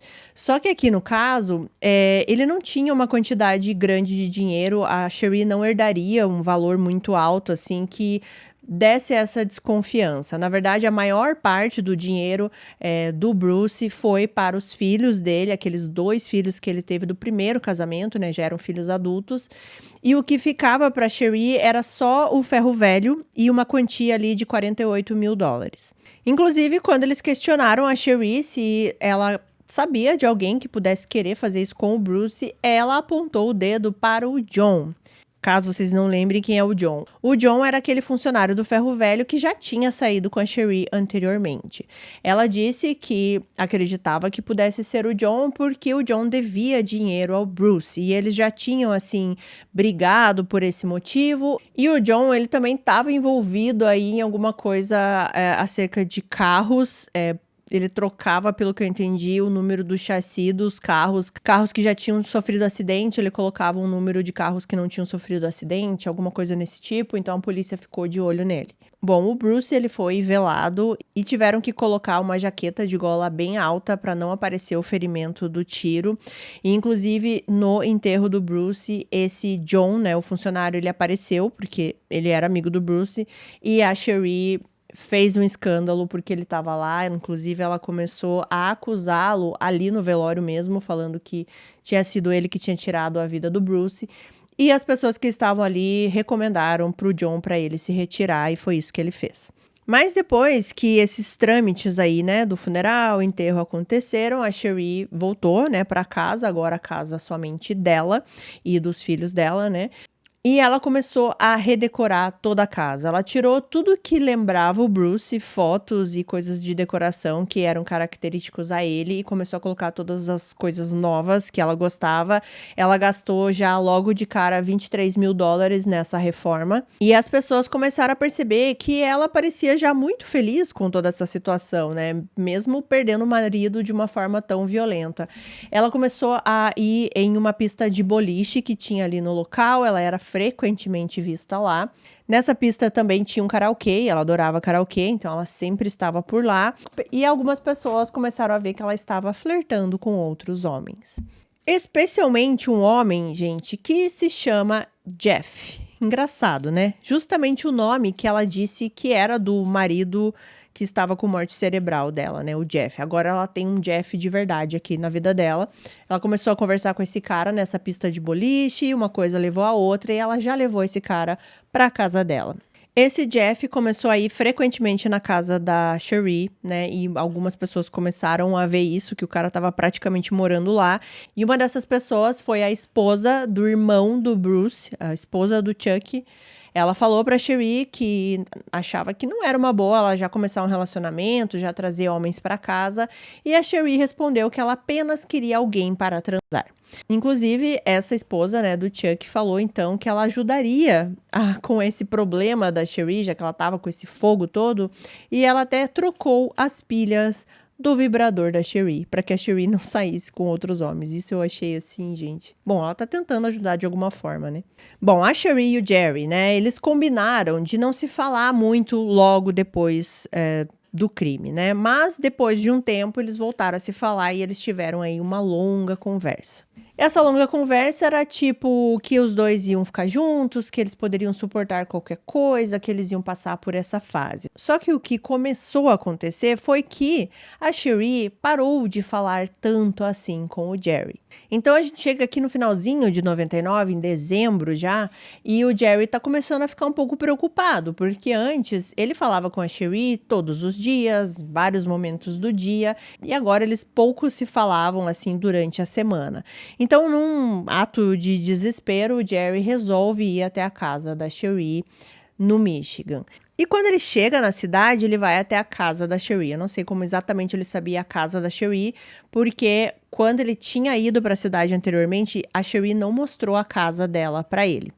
Eles ficaram num hotel, né? E quando ela apresentou os filhos pro Jerry, eles estavam numa lanchonete, alguma coisa assim. Ela disse pro Jerry, na ocasião, que ela não queria que o Jerry visse a casa ou chegasse perto da casa, porque o Bruce poderia perceber. Mas agora ele foi, né, por impulso na cidade dela novamente, foi até a casa e ele ficou um pouco surpreso. Porque vocês se lembram que a Sheree sempre disse para ele que ela era muito rica, que ela tinha muito dinheiro. E quando ele chegou na casa dela, ele viu que era uma casa até que comum, né, uma casa ali, sei lá, de classe média, alguma coisa assim. Outra coisa que ele percebeu também é que algumas coisas não batiam com as histórias que a Sheree falava. Como aquela vez que eu disse pra vocês que ela dava uns detalhes assim bem específicos, que ela falou do deck da piscina. Ele viu a casa e viu que não existia nenhum deck de piscina. A piscina ficava no chão, assim, normalmente, não tinha deck nenhum. E, inclusive, que essa piscina seria facilmente vista pelos vizinhos, né? Então, tudo que ela disse que aconteceu no deck da piscina, alguém teria visto. Mas, enfim, ele consegue encontrar com a Sheree e ele pede a Sheree em casamento. E ela diz que sim. Quando o Jerry volta, né, novamente para casa dele em Odessa, as respostas da Sheree ficam cada vez mais espaçadas, eles estão falando cada vez menos, e chega um momento que ele começa a perguntar para ela quando que ela vai ajudar ele com o dinheiro, porque era uma das promessas, né? Ah, depois que o Bruce for embora, eu vou ter o dinheiro, eu posso te ajudar e tudo mais. E a situação do Jerry não melhorava. Eu não entendi exatamente se ele estava trabalhando aqui nesse período que ele estava com o primo, né, morando na casa do primo, mas é dito que ele pagava um valor simbólico para o primo, né, por estar morando ali na casa e esses valores já estavam atrasados. Então ele foi pedir essa ajuda para Sheree e ela disse que iria enviar alguma coisa, mas nunca era algo muito certo. Só que aí, de alguma forma, o Jerry descobre sobre o Jeff, aquele cara que a Sheree estava saindo agora, né, do karaokê, pista de boliche, enfim. Ele descobre e fica furioso, claro, ele começa a tentar ligar para a Sheree, mas ela não atende o telefone. E aí ele decide que ele precisa vê-la pessoalmente novamente. Só que agora ele não tinha mais dinheiro, ele não tinha nada para ir até a cidade da Sheree. E ele, gente, pede para a mãe. Ele pediu um dinheiro para a mãe, ele explica para ela que o relacionamento dele com a Sheree tinha acabado, mas que ele precisava terminar tudo isso ao vivo, conversando com a Sheree. Então a mãe dá esse dinheiro e ele vai novamente para Flint, no Michigan, né, onde a Sheree morava. Antes de viajar para a cidade, o Jerry escreveu um e-mail para a Sheree. Nesse e-mail, ele dizia que ele tinha dedicado a vida dele à Sheree e que ela tinha concordado em se casar com ele e que agora ela estava o traindo. E ele também avisava a Sheree que estava voando para Michigan, né, para conversar com ela e decidir o que eles iriam fazer sobre as suas vidas. Ele programou esse e-mail para enviar enquanto ele estivesse voando para o Michigan. Ele não queria enviar antes de sair de casa. A ideia aqui era que a Sheree visse esse e-mail e daí fosse correndo esperar ele no aeroporto. Mas vocês já devem imaginar que não foi isso que aconteceu. Quando ele chegou em Michigan, nem sinal da Sheree. Mas, mesmo assim, ele estava já na cidade, ele liga para Sheree no telefone público, ela atende e ela parecia irritada. Ela disse que não era um bom momento para conversar, e aí ele pega e vai para um bar próximo e começa a beber muito. Depois, em algum momento desse mesmo dia, ele vai até a casa da Sheree, bêbado, ele conversa com ela, ela recebe ele na casa, e ele fica falando para ela que eles precisavam se casar ali naquele momento, que não dava mais para esperar, e eles tinham que resolver isso.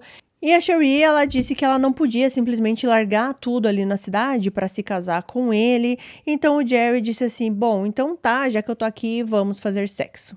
Então eles vão ali para um quarto da casa, só que a Sheree não estava muito afim. Ela disse que ela não estava conseguindo ali, né, transar com o Jerry, porque ali era uma cama nova e naquela cama ela só tinha transado com o Jeff. Então tava um pouco estranho agora ela estar ali com o Jerry. Gente, que mulher, hein? Que mulher, meus amigos. Então, o Jerry ficou irritado e ele começou a exigir o dinheiro que ela disse que daria para ele. E a Sheree dava várias desculpas, dizendo que não era simples assim, que ela não conseguiu o dinheiro do nada. Enfim, o Jerry volta para casa dele agora com o coração totalmente despedaçado. Ele liga para a mãe, dizendo que está se sentindo muito mal, muito triste, e ele inclusive fala para a mãe assim que está muito decepcionado porque ele fez várias coisas para Sheree que ele não faria por ninguém. E que ele fez coisas que ele jamais pensou em fazer, né? Que ele estava se sentindo muito mal com tudo isso. A mãe do Jerry, ela tenta acalmar o filho, falando que não tem nada que ele tenha feito que não possa ter uma saída, mas o Jerry disse para ela que não havia saída.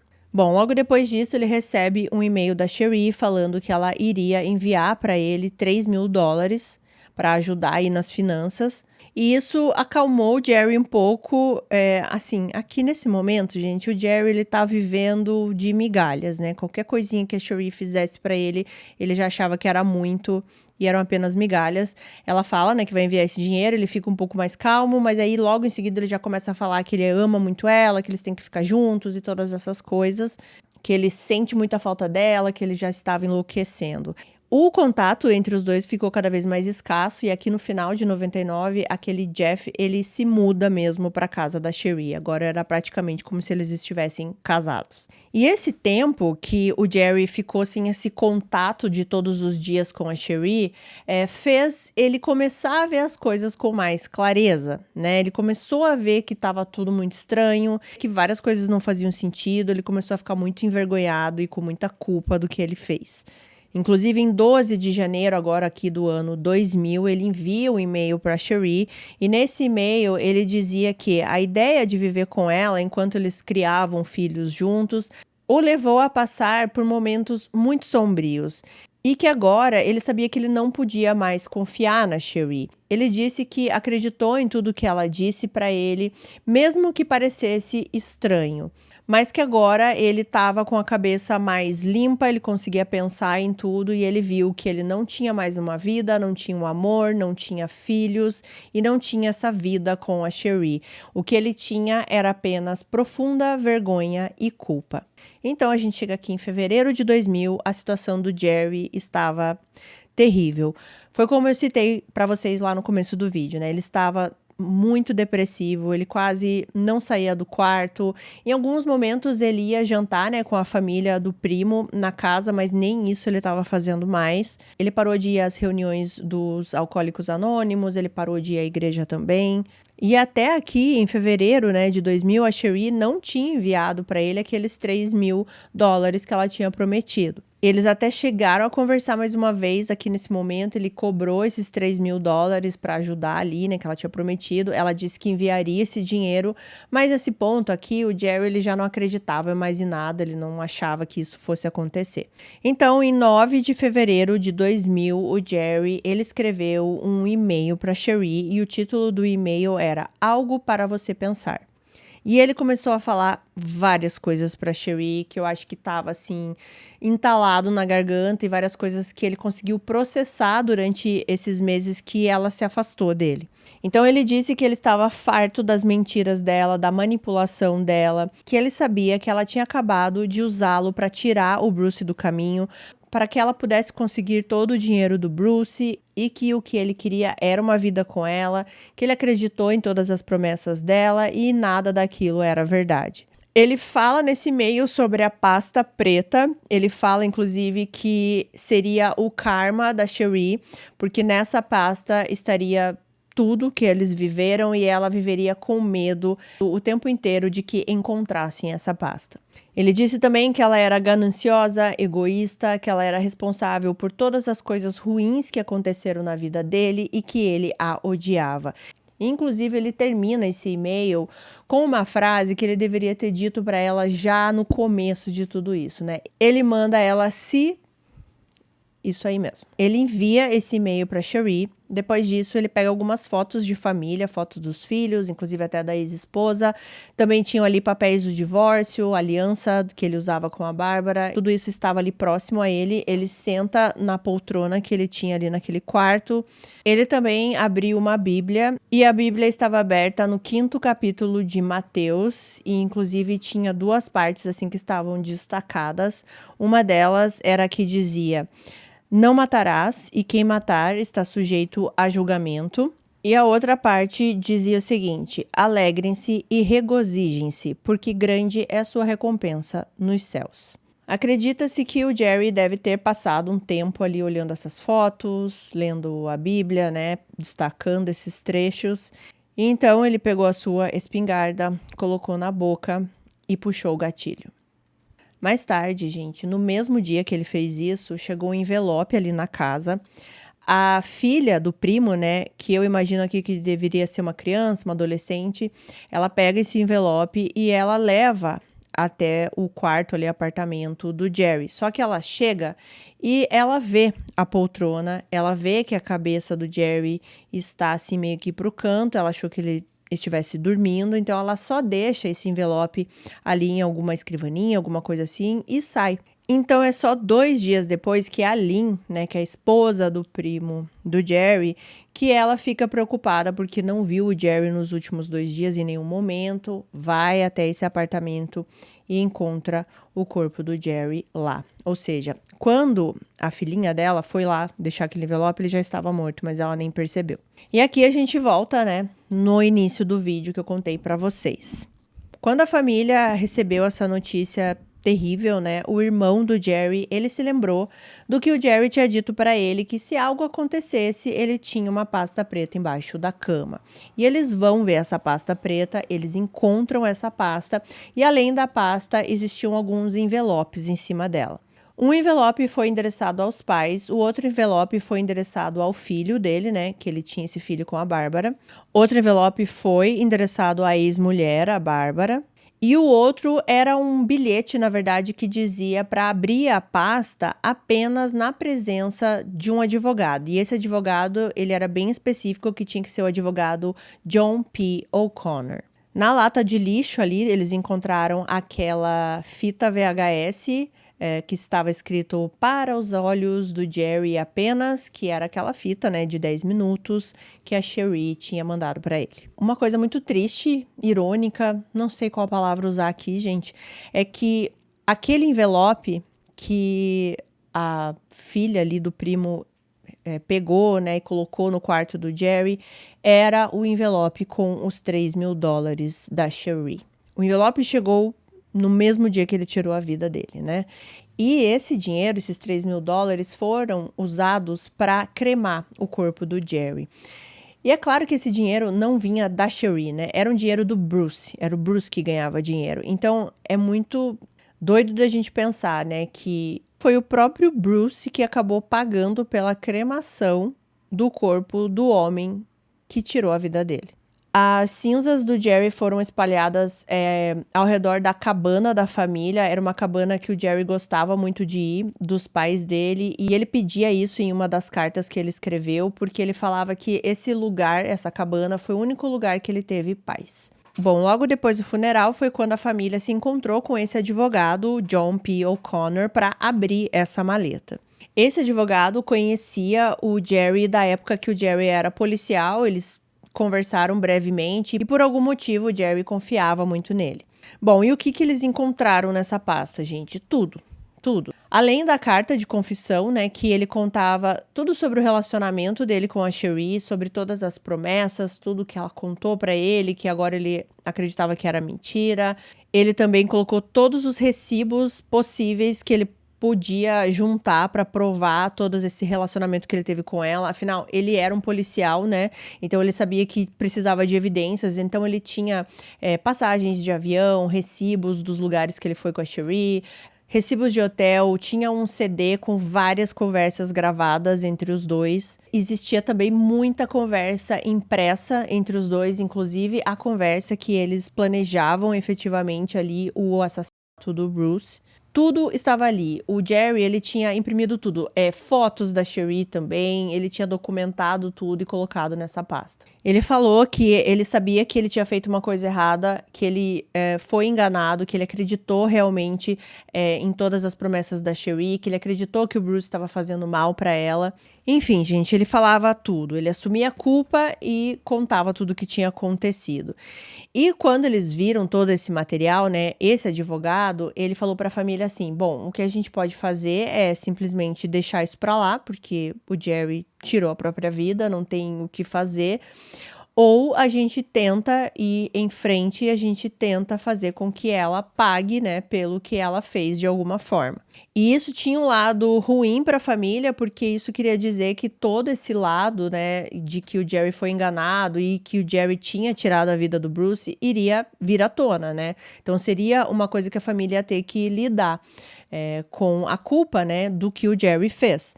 Mas a família decidiu ir em frente e tentar fazer com que a Sheree pagasse pelo que ela fez, porque eles falaram que se isso não fosse feito, 2 homens teriam perdido a vida em vão.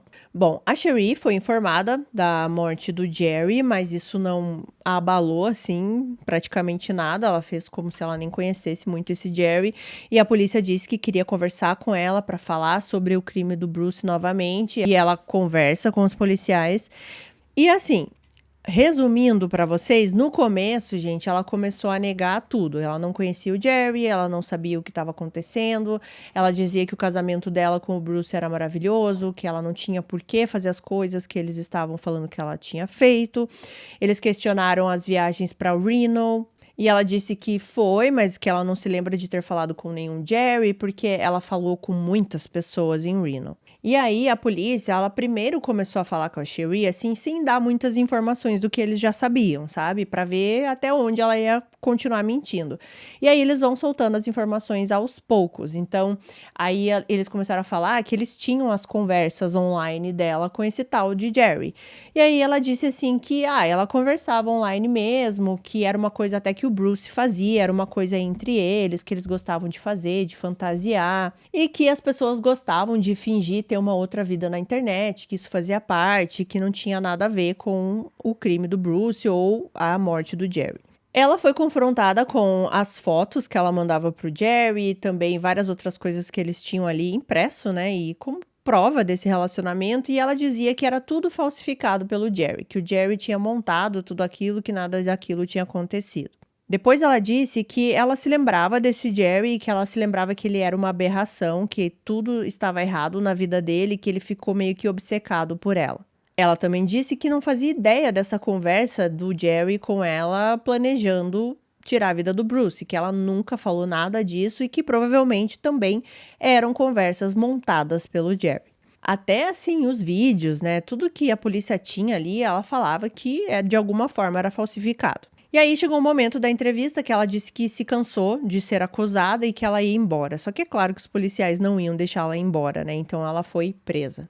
Ela foi presa e acusada de assassinato em primeiro grau e conspiração para cometer assassinato em primeiro grau. Bom, já adiantando aqui, vamos ao julgamento. Ele aconteceu em dezembro de 2000. E no julgamento, a estratégia da defesa da Sheree era passar essa ideia de que o Jerry era um obcecado por ela e que ele falsificou e montou, né, fez várias montagens de conversas e tudo mais, porque ele era muito doido pela Sheree.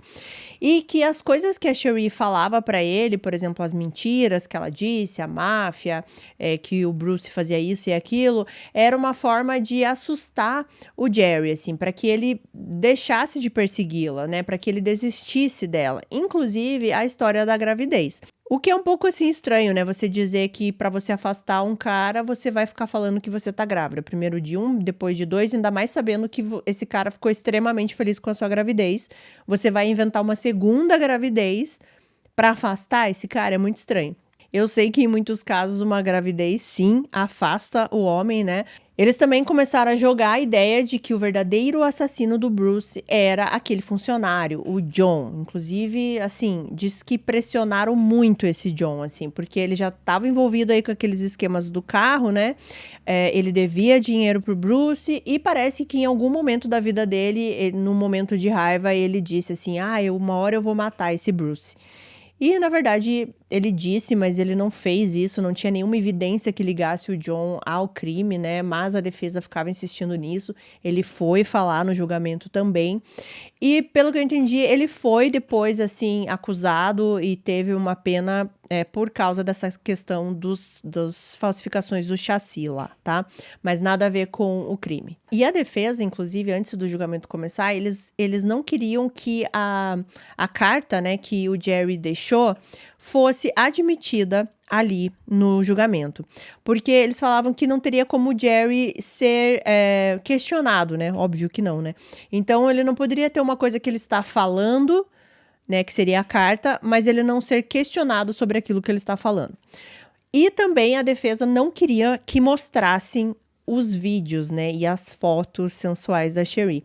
Bom, a juíza, ela admitiu as duas coisas no julgamento, tanto a carta que o Jerry deixou, quanto as fotos e vídeos da Sheree. A única coisa que ela pediu foi para que censurassem algumas partes do vídeo. E, gente, o julgamento, nesse ponto aqui, já tinha chamado a atenção de toda a mídia, né? Vocês imaginam, porque, inclusive, na época, ele foi, assim, nomeado, esse caso, como o primeiro caso de assassinato na internet.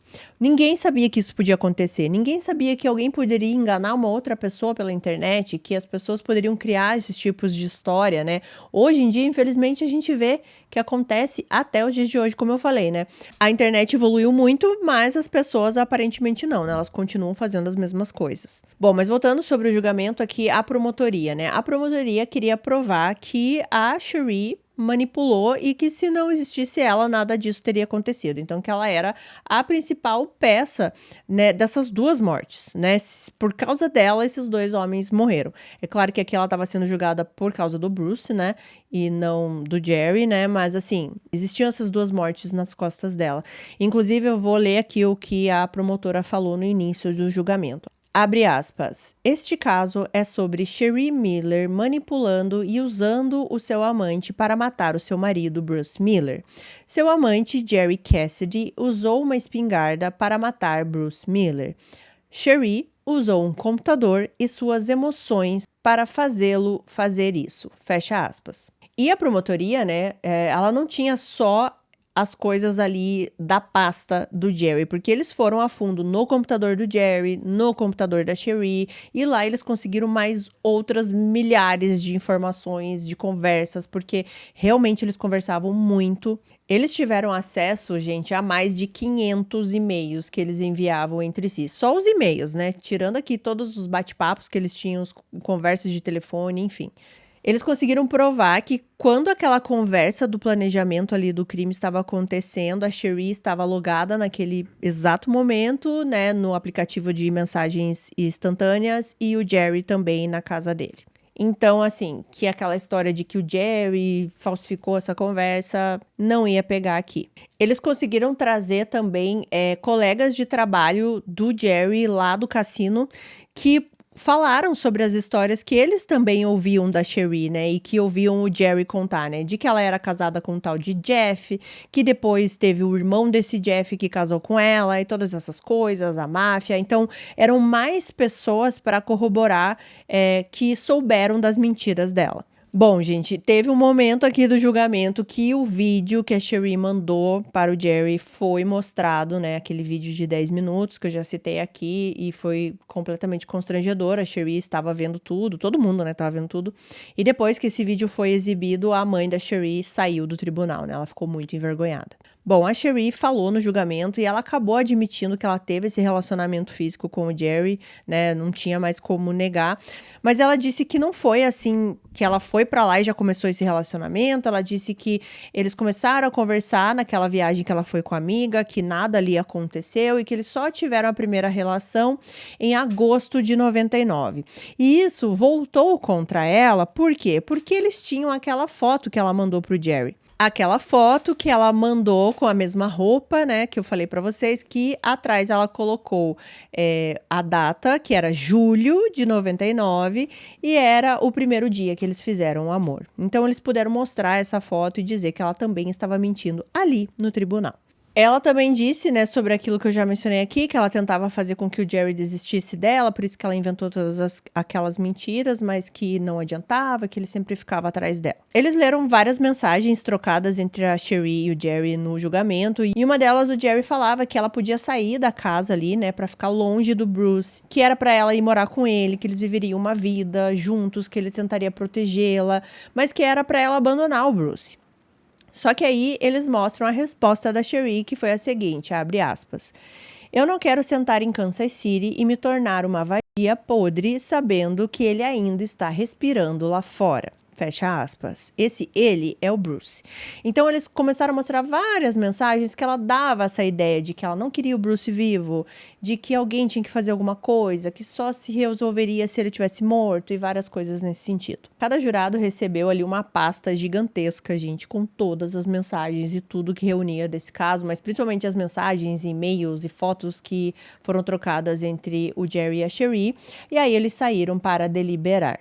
2 dias depois, no dia 22 de dezembro de 2000, eles consideraram Cherie culpada de assassinato em segundo grau e culpada de conspiração para cometer assassinato em primeiro grau. O júri, ele não conseguiu concordar ali em considerar a Cherie culpada de assassinato em primeiro grau, porque não foi ela que puxou o gatilho. E um momento muito triste, mas porém bonito de certa forma no julgamento foi que quando o veredito foi lido, as famílias tanto do Bruce quanto do Jerry, eles se abraçaram, porque eles perceberam que ali eles estavam unidos pela dor. É dito que a família do Bruce não tinha nenhum tipo de ressentimento com relação ao Jerry, porque eles sabiam que o Jerry foi extremamente manipulado, que apesar do Jerry ter puxado o gatilho, eles sabiam que a culpada realmente era a Cherie, que era ela que estava por trás de tudo isso. Então, no final, a família do Bruce entendia que o Jerry também foi uma vítima e que a família deles também estava sofrendo muito.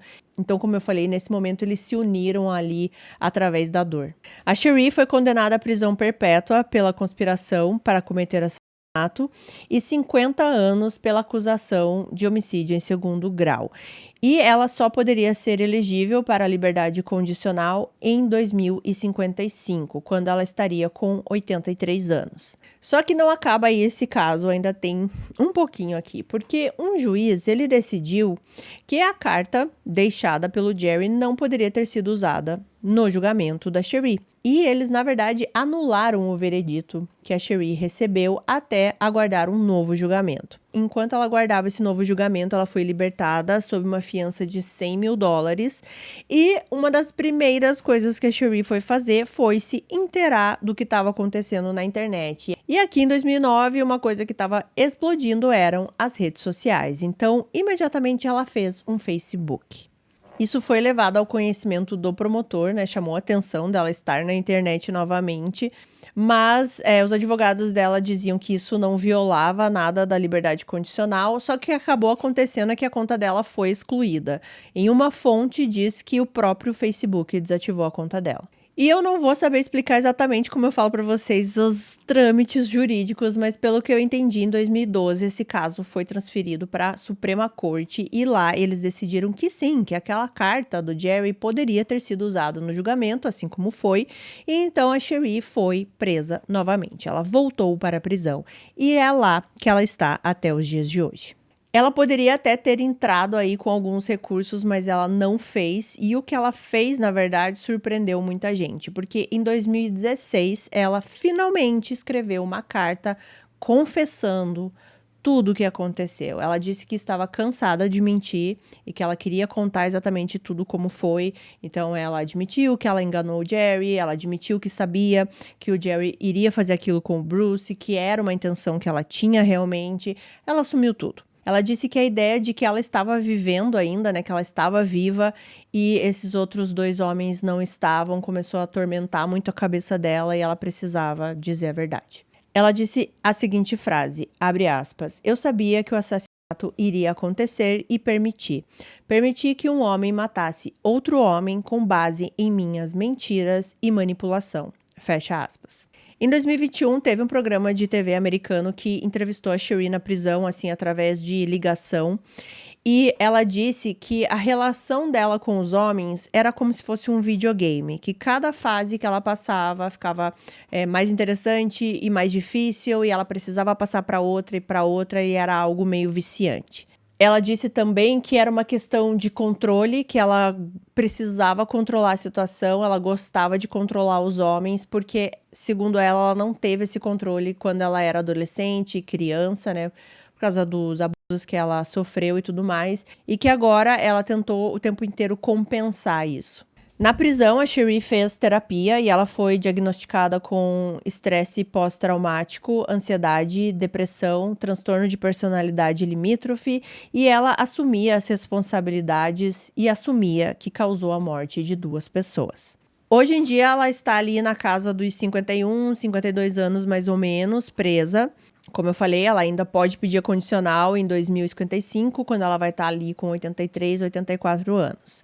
Mas acredita-se que ela não vai conseguir essa liberdade condicional e provavelmente vai ficar na prisão até morrer. E só para finalizar aqui para vocês, gente, na prisão, a Sheree se casou novamente. Como foi isso? Bom, teve um outro programa de TV, né, de documentários que fez sobre a história da Sheree. Um homem assistiu esse documentário e ele ficou com dó da Sheree. Ele acreditava que ela era uma vítima também. Ele acreditava que ela estava sendo injustiçada e ele se apaixonou por ela e começou a escrever para Sheree. Eles começaram a conversar através de cartas, ele foi visitá-la na prisão e já nessa primeira visita ele pediu ela em casamento e ela aceitou. Aparentemente parece que eles não estão mais juntos, que eles se separaram um tempo depois, mas assim, gente, é muito louco que isso tenha acontecido em primeiro lugar, né? Gente, o que falar sobre esse caso, assim? Muitas considerações, eu acho que o Jerry, falando dele, ele estava num momento realmente muito vulnerável na vida dele, ele tinha perdido tudo o que significava para ele, estava o tempo inteiro envolvido ali com bebidas e tudo mais, né? E ele sentiu algum tipo de conforto na Sheree e eu acho que ele depositou nela a felicidade que ele queria ter, que ele queria recuperar e ele acabou não vendo várias coisas que era até meio óbvio, né? Por exemplo, essas mentiras fantasiosas que ela falava, assim. Era uma questão de questionar um pouco mais, mas é aquilo. A gente tem que sempre pensar na época que acontecem os crimes, eu sempre gosto de falar isso, e não com a cabeça que a gente tem hoje, com as coisas que a gente tem hoje, né? Era o início da internet, talvez as pessoas não acreditavam, assim, não, ela tá mentindo, que tem uma vida. Não passava pela cabeça das pessoas, as pessoas acreditavam nas outras pessoas na internet. Hoje em dia as coisas são diferentes, né? A gente conversa com pessoas já desconfiando totalmente. E mesmo assim, isso acontece nos dias de hoje. Então, assim, eu tenho muita pena do Jerry, dele ter se colocado nessa situação. Ele foi manipulado, ele não viu o que estava acontecendo ao redor, ele não conseguiu dar 2, 3 passos para trás e analisar a situação. E quando ele conseguiu fazer isso, já era tarde demais, ele já tinha tirado a vida do Bruce. Por isso que eu sempre falo aqui em casos de manipulação, né? Que às vezes a gente fala assim, mas por que não parou? Por que não parou de falar? Por que não fugiu? Gente, quando a pessoa ainda mais nesse caso do Jerry, que estava totalmente vulnerável, quando ela está sendo manipulada, é muito difícil da pessoa perceber. Ele só percebeu quando ela se afastou dele. Aí sim ele começou a perceber, porque ela não estava mais o tempo inteiro ali em cima dele, manipulando. Aí ele teve um respiro e ele percebeu. Mas como eu disse, tarde demais. O Bruce, gente, eu nem tenho que dizer desse homem, porque nas pesquisas que eu fiz, é sempre dito que ele era um cara muito tranquilo, muito maravilhoso com as pessoas. O único defeito, digamos, entre aspas, que as esposas reclamavam é que ele ficava muito tempo com os carros, né? Mas assim, com a Cherie, ele foi maravilhoso do início ao fim. Ele cuidou dela, ele proveu por ela, ele deu vários presentes para ela, para os filhos, que é o mais importante quando uma mulher tem filhos e vai começar um relacionamento com outra pessoa, né? É que essa pessoa dê amor para os filhos, né? Que trate os filhos com carinho. E ela tinha isso. Ela tinha tudo isso e ela não estava satisfeita, ela precisava de mais. Ela queria mais homens, ela queria seduzir, como ela mesma falou, que parecia um jogo de videogame. Só que um jogo brincando com vidas, né? Com vidas e que acabou desse jeito. O Bruce jamais merecia o fim que ele teve, o Jerry também não, apesar dele ter cometido esse erro horrível, mas é aquilo que foi dito no tribunal, né? Se a Cherie não existisse, se a Cherie não tivesse feito nada, esses dois homens estavam vivos. E sobre a Cherie, o que eu vou dizer sobre essa mulher, né, gente? É mais uma aí pra lista de casos que eu já trouxe, assim, de mulheres, assim, inacreditáveis, né? Mas inacreditáveis de uma forma negativa, realmente. Que a gente não consegue acreditar que a pessoa existe. E eu sei que ela teve uma infância terrível, né, de abusos e tudo mais com o padrasto. A negligência, talvez, ali da mãe, ela não teve nenhum contato com o pai biológico. E isso, claro, deve ter influenciado muito na infância dela. Mas nada justifica o que ela fez com esses homens, né? Todas as mentiras e todas as coisas que ela fazia conscientemente. Ela sabia o que ela estava fazendo, ela sabia as histórias, tanto que depois ela disse que ela sabia que esse assassinato ia acontecer e ela permitiu isso. Então ela tinha plena consciência. E o que fica aqui pra gente e o que eu quero terminar esse vídeo falando pra vocês, meus queridos e amados que estão me assistindo, é: tomem cuidado com a internet. Porque isso não mudou na internet. As pessoas enganam outras pessoas na internet desde o começo e isso continua até os dias de hoje. Mesmo a gente vendo cada vez com mais frequência, sempre tem alguém que vai acreditar, sempre tem alguém que vai ser manipulado. Isso é do ser humano, não é a culpa da internet. A internet facilita, mas a culpa é do ser humano. A internet é muito maravilhosa para várias coisas, por exemplo, o meu canal aqui, o contato que eu tenho com vocês. A gente conhece muitas pessoas maravilhosas pela internet também. Tem pessoas que se casam porque conheceram alguém pela internet. Tem todo esse lado maravilhoso, mas tudo que envolve ser humano, a gente tem que tomar cuidado, entendeu? A internet, ela pode ser uma ferramenta maravilhosa na mão de alguém que é muito bom, e uma ferramenta muito perigosa em alguém que tem más intenções. Então é isso que vocês têm que ficar na cabecinha de vocês, tá bom? A vida acontece, gente, normalmente, a maior parte dela, pelo menos, fora das telas. Quero muito saber a opinião de vocês sobre esse caso. Deixem aqui nos comentários também, além do comentário sobre o caso, os comentários de vocês sobre a internet. Quem pegou a internet lá no finalzinho dos anos 90, comecinho dos anos 2000, como era, quais foram as experiências de vocês, quais eram os chats que vocês entravam, se vocês se lembram que a gente entrava depois de, não lembro agora que horas, que era às 6 horas da tarde, para poder contar apenas um pulso, se não contava muito mais e ficava super caro, e que não podia atender telefone enquanto estava na internet. Eu quero muito esses comentários de vocês aqui embaixo, gente. Escrevam aqui pra mim. E é isso pro caso de hoje. Muito obrigada por ter ficado comigo aqui até o finalzinho do vídeo. Muito obrigada por esse apoio. Vamos agradecer aos nossos membros queridos, esses nomes que vocês estão vendo aqui na tela. Se você quiser fazer parte dos membros, tem um link na descrição. Clica lá, tem tudo explicadinho. Tem também o formulário de sugestões de caso, caso você queira me sugerir um caso. E eu vou agradecer também aos membros patrocinadores, a Aninha Ito, Gabriela Rocha, Beatriz Sader e a Patrícia Carvalho. Muito obrigada, minhas maravilhosas. Ai, gente, é isso. Falei bastante nesse caso, não achei que ele fosse ficar tão longo. Eu sempre falo isso, né, Renata? Você nunca aprende, mas enfim. Quero desejar para vocês uma ótima semana, porque a gente tá aqui na terça, para mim é quase que segunda, né? Então eu posso falar ainda uma ótima semana para todo mundo que tá me assistindo. E a gente se vê em um próximo vídeo. Na próxima semana estarei aqui no mesmo bate-horário, no mesmo bate-canal. E é isso, gente. Um beijão, se cuidem, Até mais!